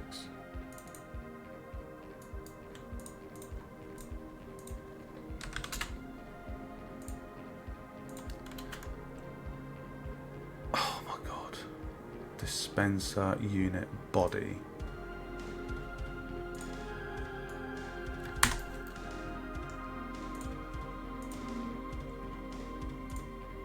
Point 2, 0.5. 0.2, 0.5. 0.2, 0.5. I'm sorry, this is quite a boring process what I'm having to do here. It's not the most exciting.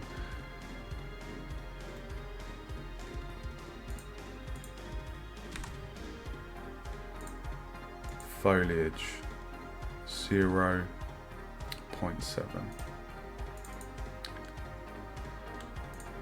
0.7. Two-sided. Apply.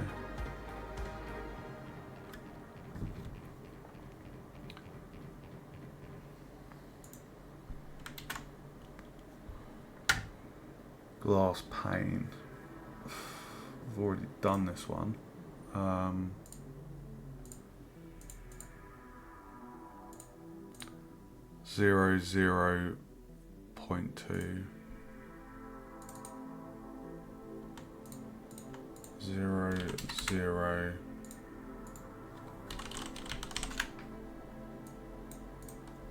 0.2.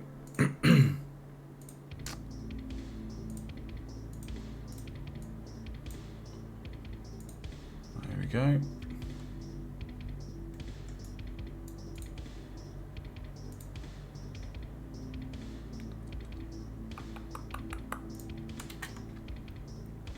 Right, the marble trim, I'm pretty sure that was 0.8, 0.4. Marble trim blue. Yeah, 0.8, 0.8, 0.4.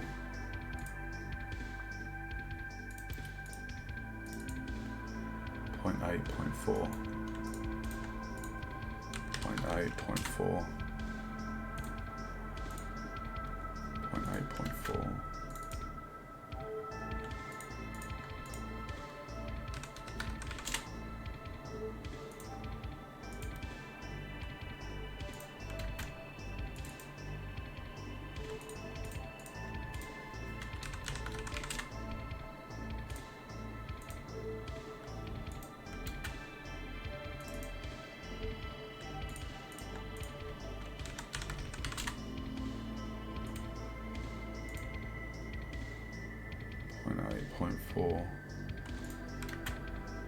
Marble white, that was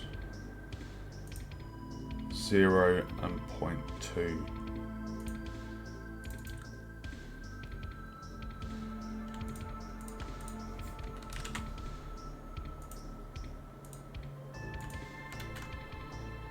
Microscope base.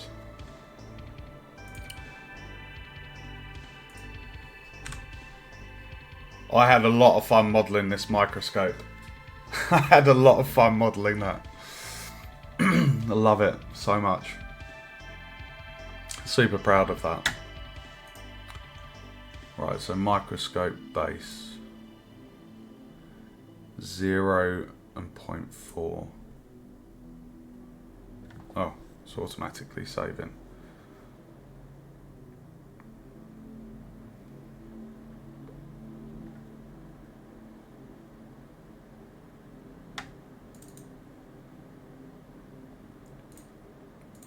Sorry, that's thrown me off. 0.4.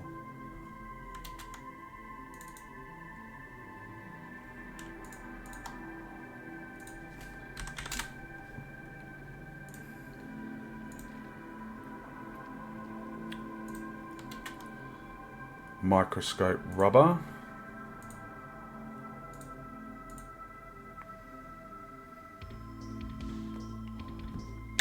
One on the roughness.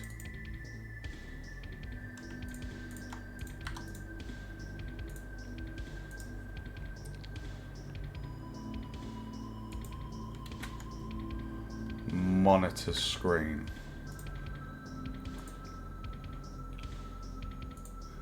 So monitor screen is 0 and then 0.1.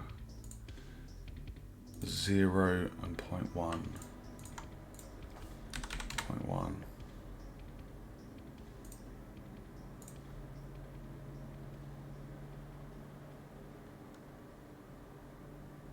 Interestingly,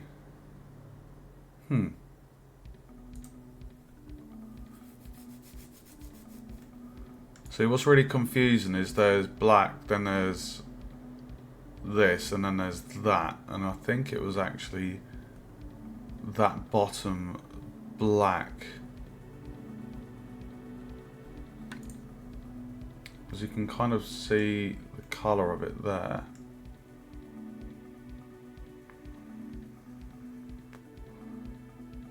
It doesn't feel, I don't know, doesn't really look like it matches up, does it? But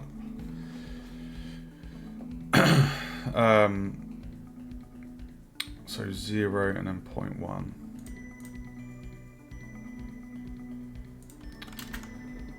Monitor trim, that's probably going to be 0.6.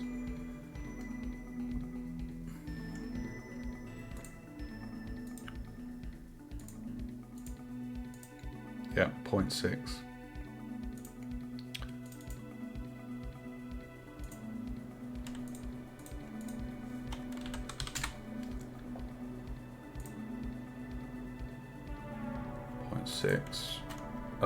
Nozzle blue. That's probably going to be the dispenser.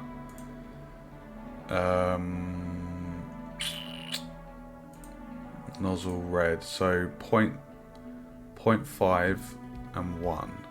0.5 and 1. 0.5. 0.5, 1. 0.5, 1. 0.5, 1.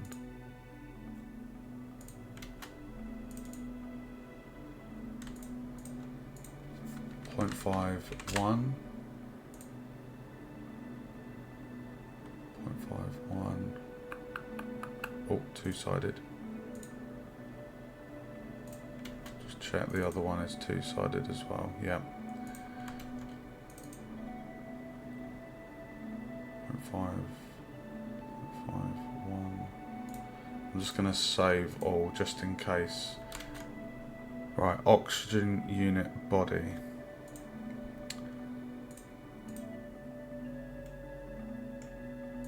Oxygen unit body is 0.2, 0.5, 0.2, 0.5, 0.2, 0.5, 0.2, 0.5. Okay. Oxygen unit trim is 1 and 0.4. 1. 1 and 0.4. 1.4. Two-sided. Petal. That is over there. That's 0.7.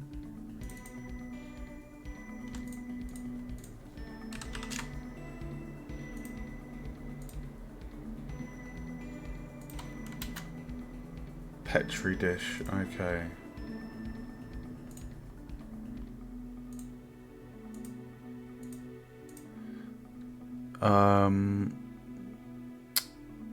So 0 and then 0.15. 0.15. 0.15.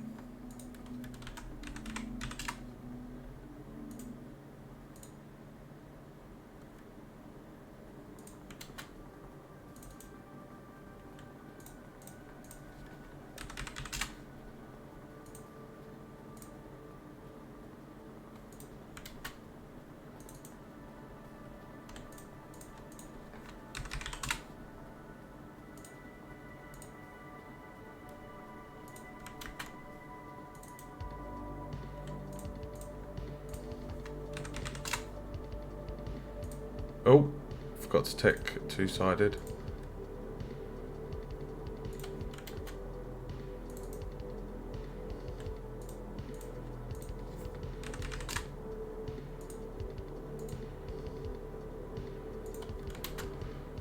Pipe ring. Oh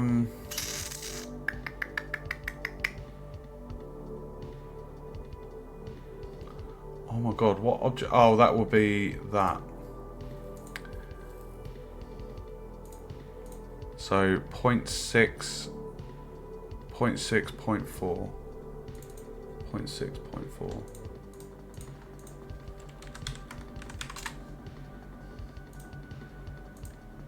We're almost done with the materials, guys. Then we dump the props into the project, and then we can just animate one of the robots.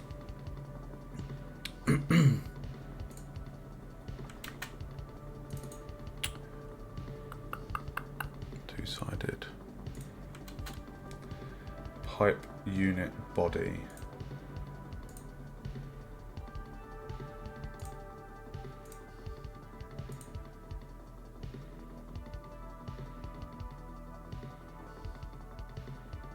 What?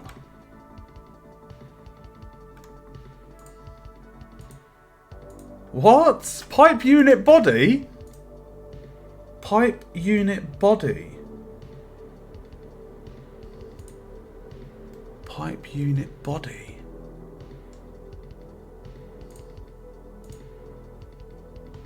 Pipe unit body. What bloody... What could that be?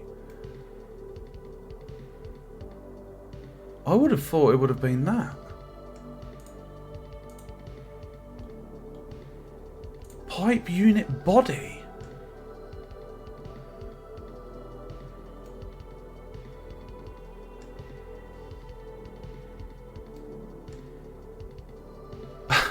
What? Pipe unit body? Where has that come from?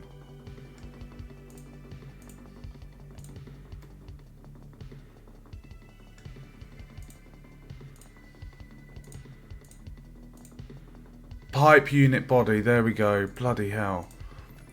0.2, 0.5. 0.2. Yeah, oh, dude, honestly, I'm literally almost there with these materials. And then I will show you the robot. Sorry.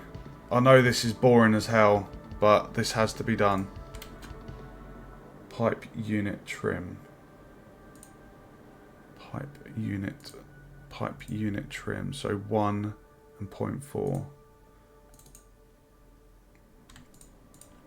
1.4. I'm tired too as well, mate. I've got a headache and yeah, I've got a full-on day tomorrow of game dev, so I will be doing a lot of streaming tomorrow. There's going to be programming in Unreal as well as modelling in Blender for the World War One level for the group project. So it's going to be modelling and programming. Plant pot yellow. 0.6.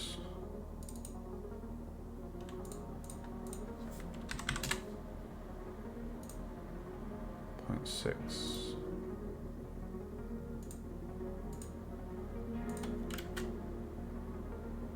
We're almost there. Robotic arm base.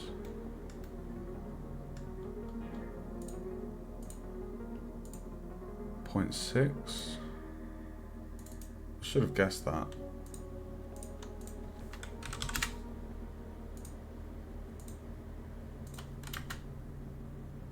Okay, I'm just going to do a save all. Gas tutorials. Gas, as in what? The gas as in fumes, or is that an abbreviation for something else? Robotic arm rubber. Robotic arm rubber is 0 and 1. 0 and 1. Science monitor trim. Science monitor trim is 0 and 0.6. 0.6.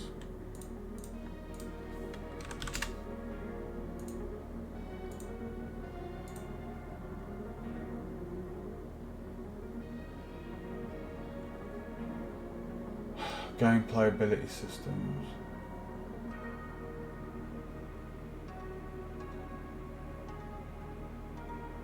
Oh, okay. Oh, nice. It's nice that they've got that built in. We've got an ability system for the group project. We've got an offensive and a defensive ability. I'm pretty sure we've not used a gas, well, the gameplay ability system. Pretty sure the programmers didn't use that. I've not heard of it myself, but it sounds like it'll make easier work. Sorry, okay. Just double check that did have the two-sided. Right, science table body. Science table body, 0.6 again.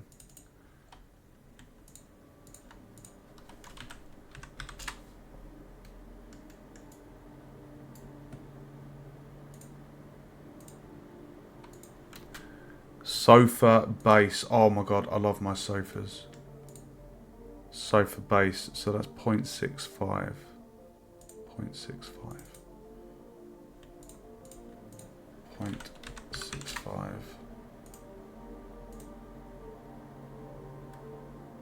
The atrium in this level is my favourite feature. Sofa emissive. Oh, we can't actually change anything. By default, it's already kind of done. So, I can't actually change anything. I can set it to two-sided. Soil. I'm guessing that's going to be 0.6.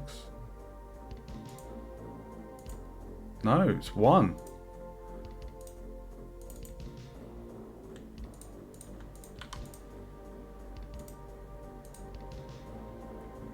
We're almost there, guys. We're almost there. Stamen. Stamen, 0.7.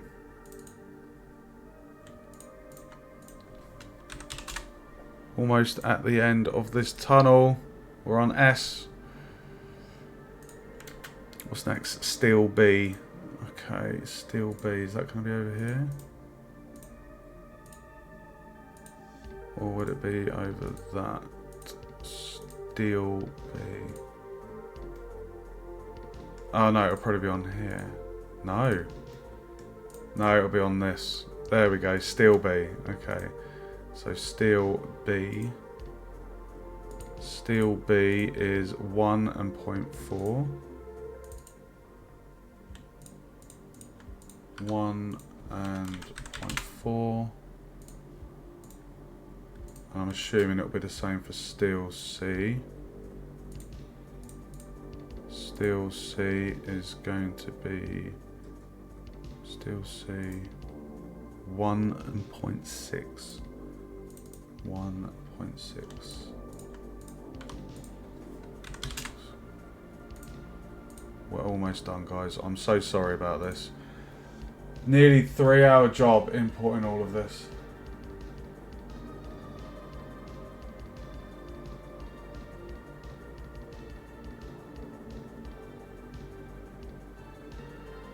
It sounds really handy, like it will make your job easier, especially doing an MMO that would have abilities. So, yeah,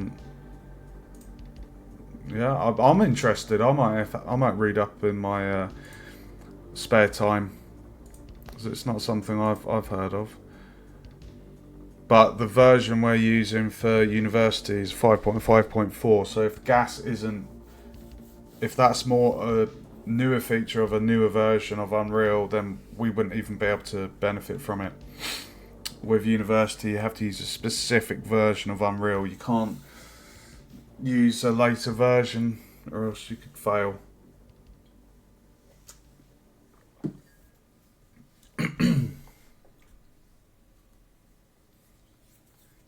Oh, I can imagine, dude.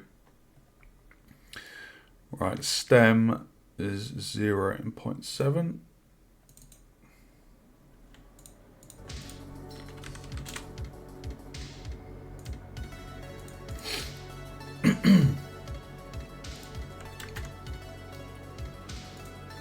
Table body.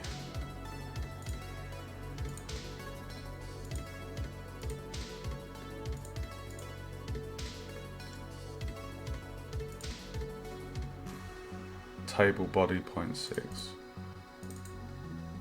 0.6.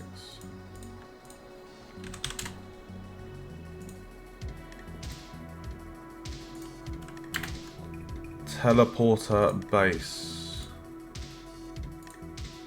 Teleporter base. 0.8, 0.5. 0.8. 0.8, 0.5.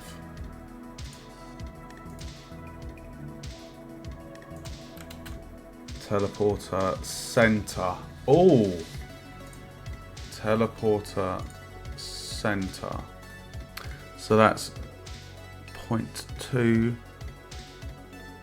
0.2, 0.6, 0.2, 0.6, 0.2, 0.6.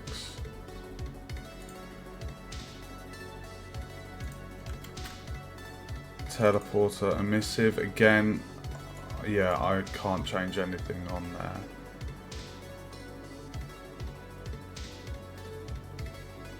Oh no, actually, no, I can. Why is that? Ugh! That looks green. We're just going to leave that one. I'm not gonna. We'll set it to two-sided, but I'm not gonna change the metallic or roughness. It looks green. Why did that look green? Yeah, as designers, we're not required to know how to do hard lines of code, but we're required to know how to do blueprints and visual scripting in Unity. Tree bark. Tree bark. 0.9. Wow. 0.9.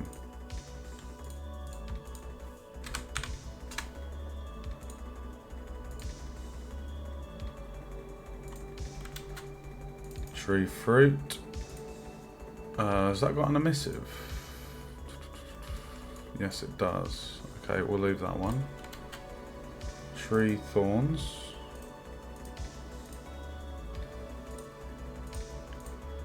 0.9.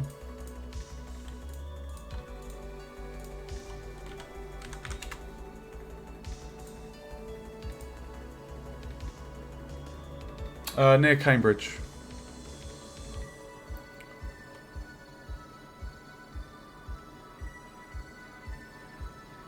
Two-sided. So tree thorns.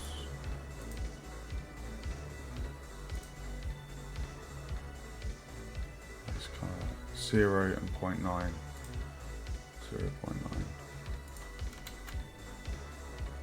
Tree vine.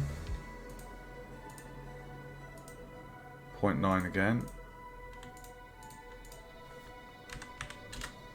Oh wow, that's quite far away. It always sounds like close to Cambridge, but whenever I hear Oxford, but it's more towards like Wales or Bristol, isn't it?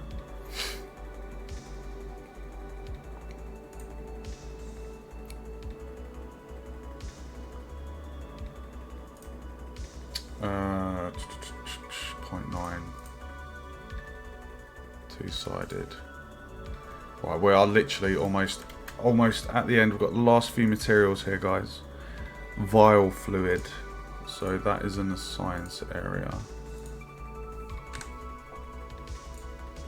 Vial fluid. So that is 0.15. 0.15 on the roughness.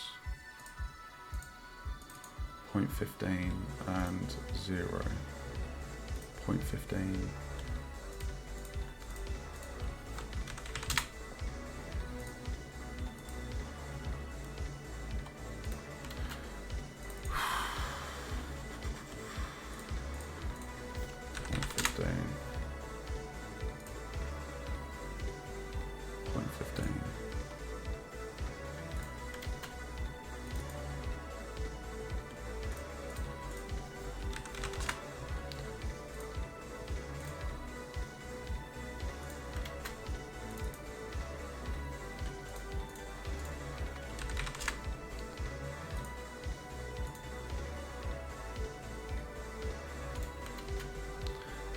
Vile rubber.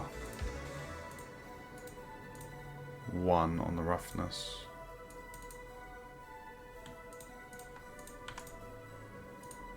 It's a real pain in the arse having to do this. Like, it's really annoying.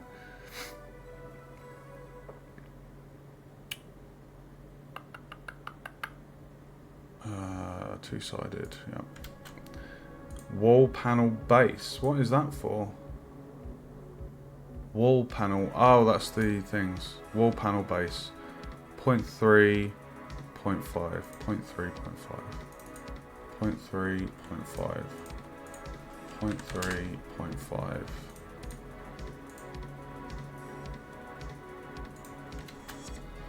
Wall panel buttle clear. Has that got an emissive? Yes. Okay, we'll leave that one. Wall panel button. Is that another emissive? Okay. We'll leave that one. Wall panel screen. Wall panel screen. Ugh, what is that colour? So that's 0 and then 0.1.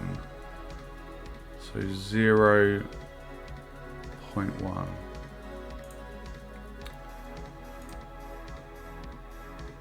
But to be fair,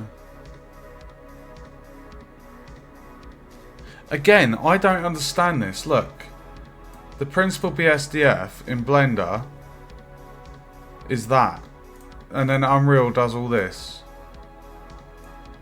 and then you know, you can see the constant going in there, 81. Like, I can't say it makes no sense, because you know, if you want a specific shininess and reflectiveness, like metallic, you know, that doesn't really give you any control. It just completely overrides it.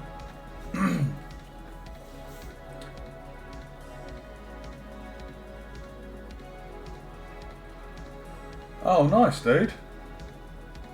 That's really good you've got a local community. I do think there is a few game development studios that way as well, I think.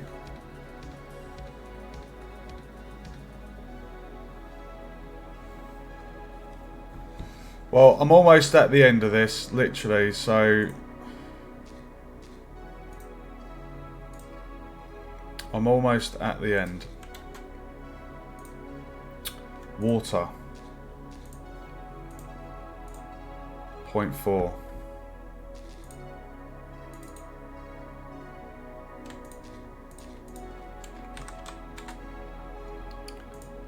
That is a very strong water colour. Water unit body.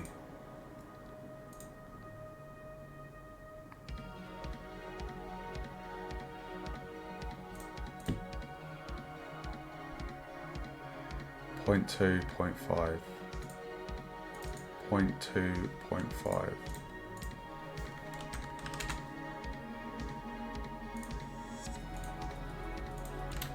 Last one. Water unit trim. 1 and 0.4.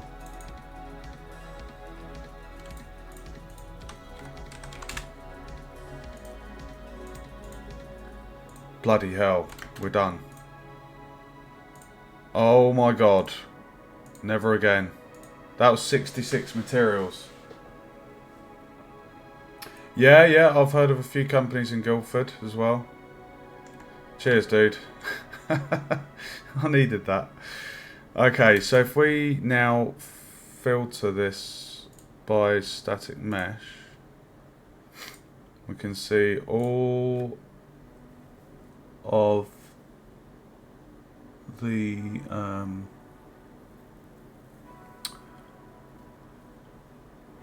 the things there, and then we've got the blades. So if I put the blades in, right, and then did 0, 0, 0, and then focused on that, it's exactly, and over there is the maintenance. You remember I jotted down the coordinates for that, so then if we were to rotate it Oh, not that way. We can get it rotating, you see?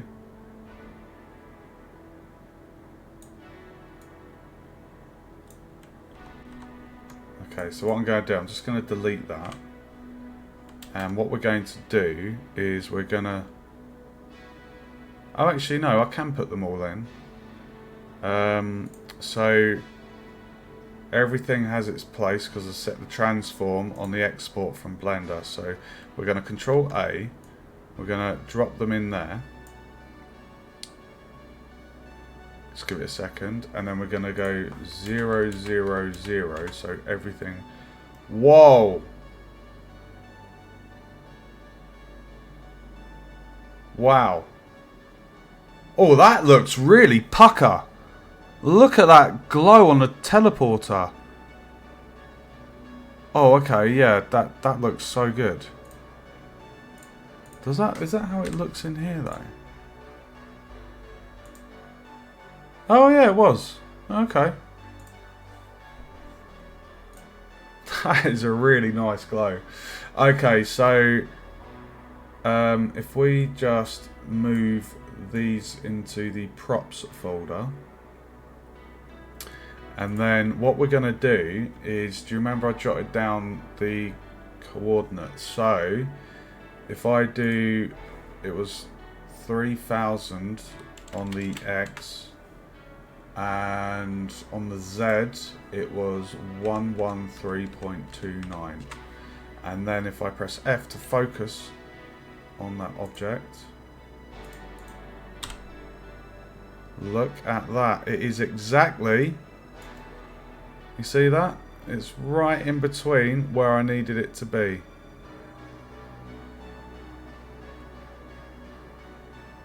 That is perfect. So now when I add the code in, so I'll basically make a blueprint of that, and then because the origin it's right there, we look at that. There we have it, guys. I'm so happy. And then if we turn off lighting,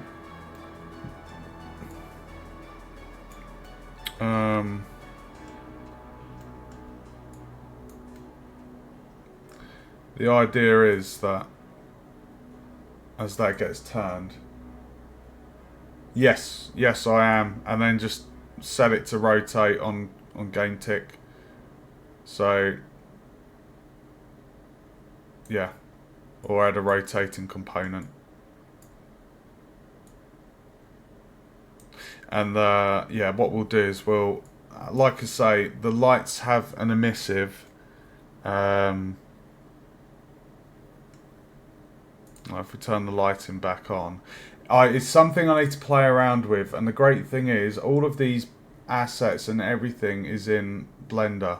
So if I need to do any changes whatsoever, I go into Blender, I find the model or the culprit, I make the changes, I export it again, and then I just re-import it to project, and it will update the asset.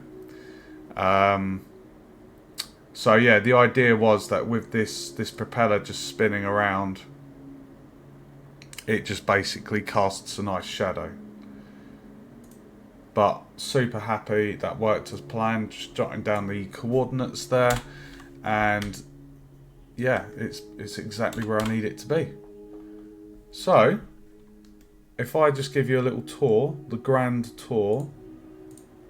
So that planet is meant to cast a red light through the window. That was the idea with the maintenance room. It's meant to be quite eerie and atmospheric.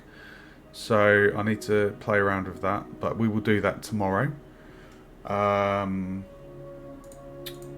And if we just save all, I'm super happy with that blade. I'm sorry, I can't stop playing with it. Right, let's give you a little tour then. So we're going to turn off the lighting in the level, so we have the emissive glow. That is true. Right. So everything is in now. Oh, you can see the little wall panels that I did. You see that? It's just very basic. Just a little wall panel. You're not meant to see what's on there. It's just meant to look like a wall panel. It looks really good with the emissive glow, actually. So yeah, so you start in this area, and the idea is that you go around the level and you search these containers, the barrels,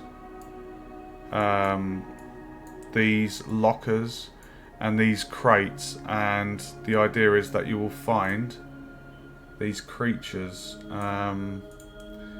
What I can do quickly is, now that we've imported all of the props, we can label that as green and hide it, and then this is the NPCs. So we have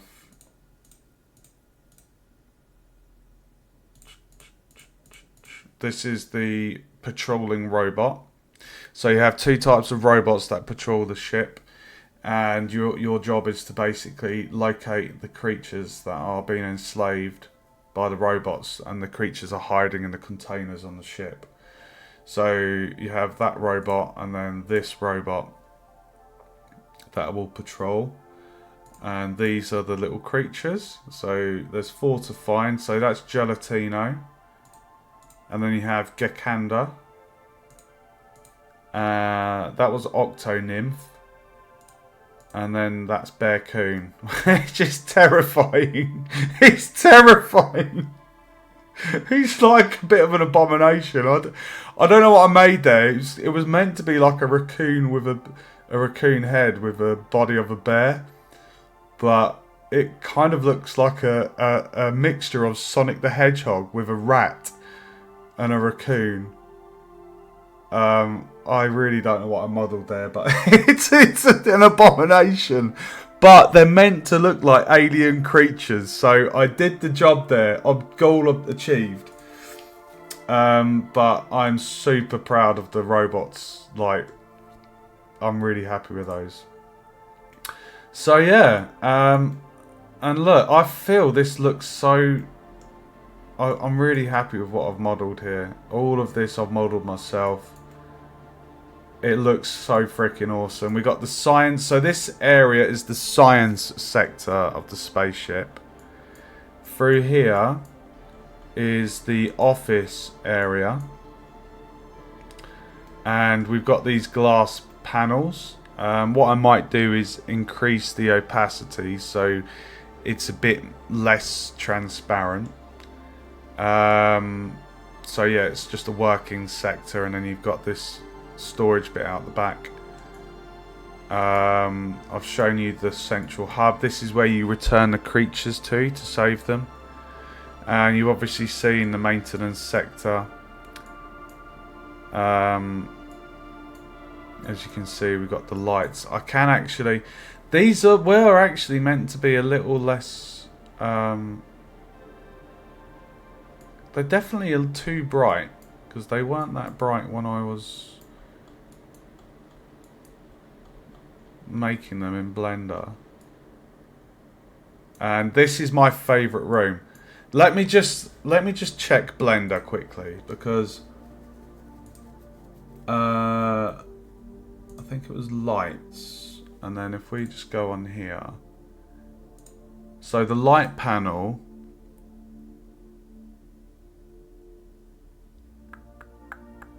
I don't even know how you would control the strength in Unreal for that. But this is my favourite area of the whole level. It's the atrium. So it's Devil Raccoon. This is my favourite area. This is definitely somewhere where I'd go and have a coffee or something. I'm really happy with this. We got these like futuristic corner sofas with a nice emissive glow coming out of them. You got the ring lights. And then you got the nice yellow and blue is always a nice colour combination.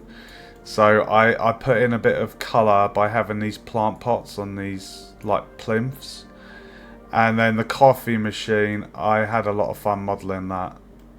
So it's enormous. You got some cups. The size of it.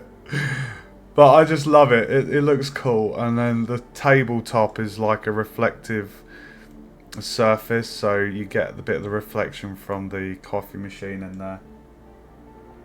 I know. I'm super happy with it.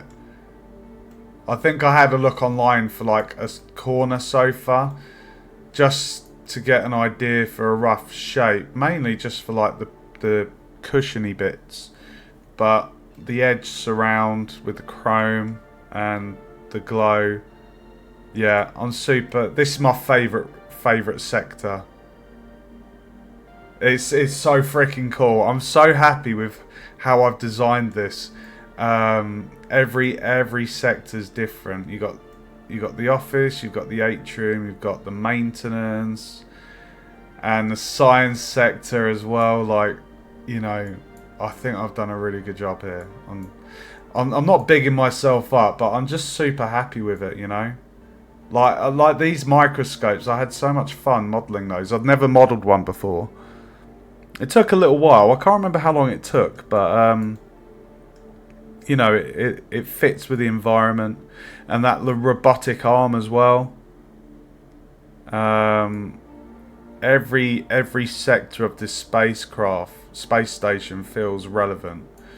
There's a lot of thought that's gone onto it with the pipe work as well. Like, the pipe work took quite a long time, just making sure it all actually connects. Like, if you were to follow the pipe works, they all follow the ship and connect up to where they need to go.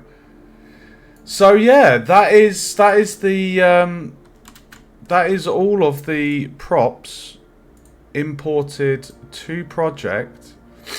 I'm very sorry about the stream though, with me going through and fixing all of the figures for the, you know, roughness and the metallic, but it's a job that needed doing. But that's all the assets in engine, which means tomorrow we can start programming like the doors to lift up with collision boxes when you pass through them. I need to make decals, which will be the signage for the ship, just saying like sector A, B, D, C. And yeah, it's all groovy. So we're going to turn that one off. I did promise showing the animations for the character, but it's taken me 3 hours. It's taken me 3 hours to very carefully import everything and make sure everything's in place. So, and everything is in place. So that's one big job out of the way. Because it's so late in the UK, it's gone 2:30 in the morning. I'm not going to do all of the animations for the different characters, because I need to make sure there's going to be like 3 animations for each model, I think. So that will be a job for tomorrow, but I did promise showing you the character animated. So what we'll do is we will save the Unreal project. We will close that down. And what I'll do is I'll just export the one model and show you how it looks in Mixamo. So export FBX. So actually, yeah, it can go into Caesar. So this is going to be robot A.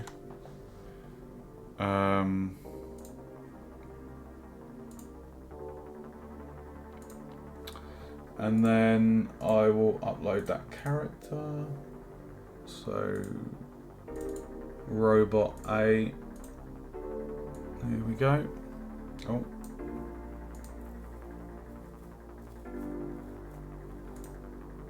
There we go.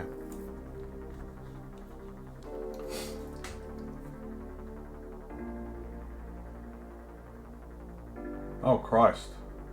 Oh, I can imagine, dude. So here we go. Here is the robot.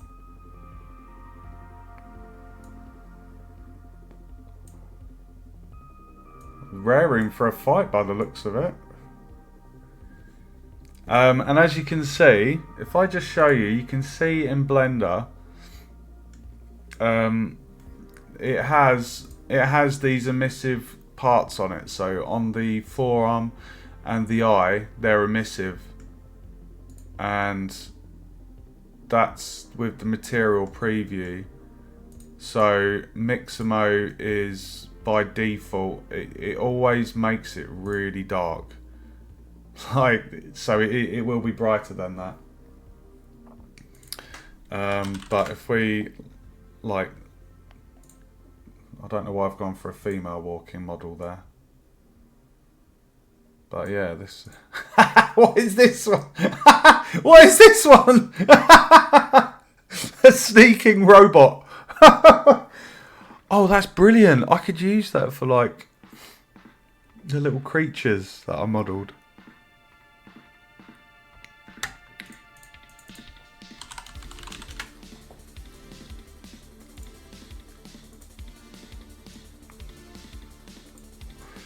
But can you imagine that chasing you around the spaceship? Like, it's going to be quite terrifying. Like,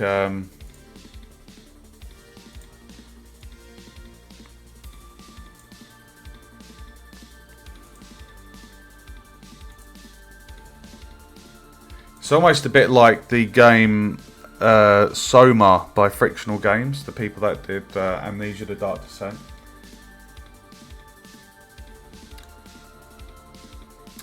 I quite like this one. I know it's a mutant, but the way it moves is a little bit scary, you know?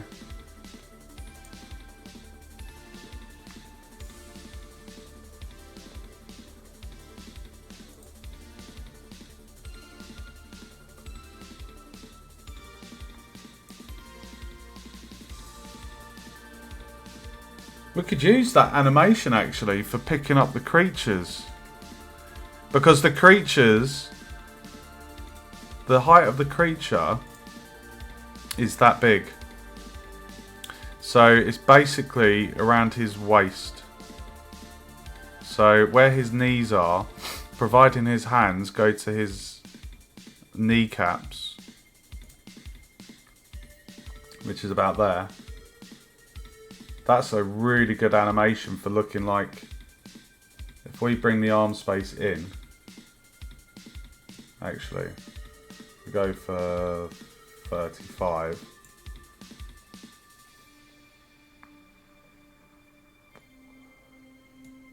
Yeah, so I think go for the mutant animation for the robot, because it just looks a bit more ominous. Like, you've seen the level. I've given you a grand tour of the space station, because what we're tasked with for this trimester is to make a game that focuses on the behaviour tree of Unreal, and we have to have AI enemies that have, you know, certain tasks or interactions with the player.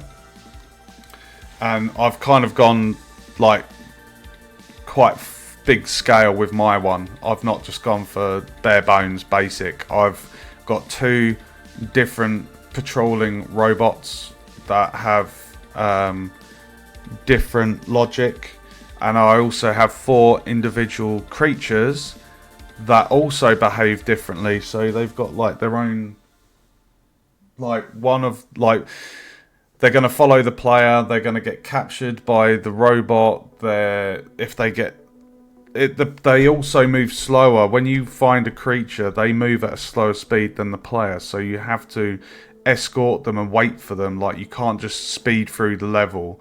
And if they get caught by a robot, they get returned to a container, and then you have to find them again. So I've got a bit of work cut out for me, but I know I can do it, and it's not gonna. I don't foresee any complications with the program inside of it. So yeah, it's going to be really fun.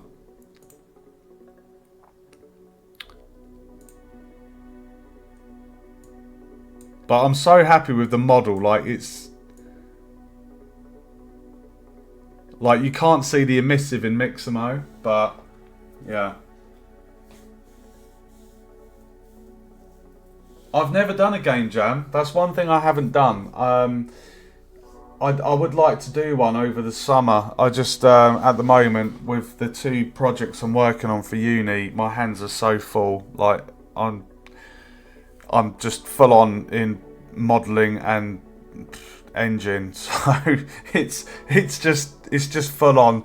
But thankfully, or luckily, I don't have any more modelling to do for the space game. I've modelled everything, so now it's just going to be in engine, working away, getting it up and running. The group project though, I am doing design as well as modelling, so that's quite full on at the moment. But yeah, game jams do seem quite fun. If you, I think the link's getting blocked, so feel free to drop me a whisper. I think that's what Twitch calls them. If you drop a link in a whisper on Twitch, I will definitely go check it out when I've finished streaming. So yeah, let's just check out a quick walking animation. Oh, what's this one? Why is his head so tilted? Can we play with his posture? Stealth bot. Oh, that's funny. Catwalk.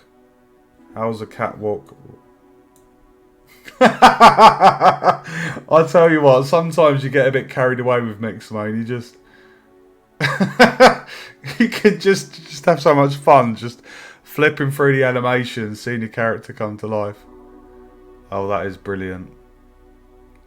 Sneak walk. I like that. That's cool.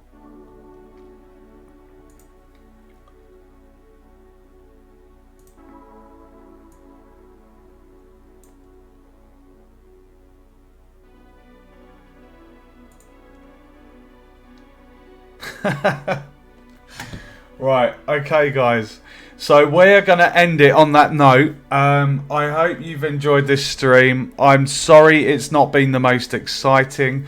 I genuinely didn't think it would take 3 hours to import the assets, but we have all of the models in engine for the space game that I'm working on. So we're literally ready to start kind of programming it. So tomorrow, or later today actually, because we're now on Monday, I will be sorting out all the animations for the characters. And just to show you the characters, we have, I'll just recap, we've got Robot 1, we have Robot 2. Now Robot 2 isn't rigged, he's just basically going to be moving around. We'll just use rotation and engine and things, but he doesn't actually have a rig, even though he's got hands. So he's just a light patrol bot. So we'll be animating this one tomorrow. Gelatino. Gekanda.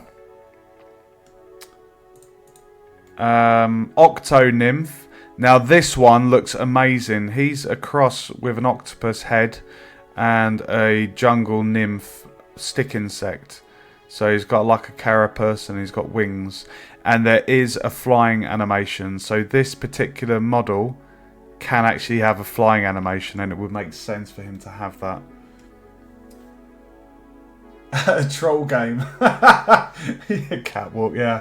That was a funny animation. And then the last one is, what's he called? Bearcoon. Because he's like a cross between a bear and a raccoon. But he's a bit terrifying, to say the least. That is such... That's almost like the Wakanda... No, what's it? What's the Knuckles? Ugandan Knuckles, that's it. You remember that meme that went around years back? Anyway, if you enjoyed the stream, guys, Feel free to give us a follow on Twitch if you haven't already. And if you want to see previous streams I've done, be sure to check out my YouTube below. I've got playlists for Blender, Unreal and Unity. And if you want to play any of the games I've already made, feel free to check out my itch channel as well. I will be back on Monday afternoon UK time to program the game. But first off, I'll be getting all the animations sorted for the characters, and I'll also be doing a modelling stream in Blender for my group project. I'll be doing some more work on the World War I level and putting in the trenches and things. So if you want to see that, check it out, guys. Thanks for watching, thanks for joining me, and thanks for the new followers. Look forward to seeing you guys in the next stream. Take care, have a good night, stay safe, and I'll see you in the next one.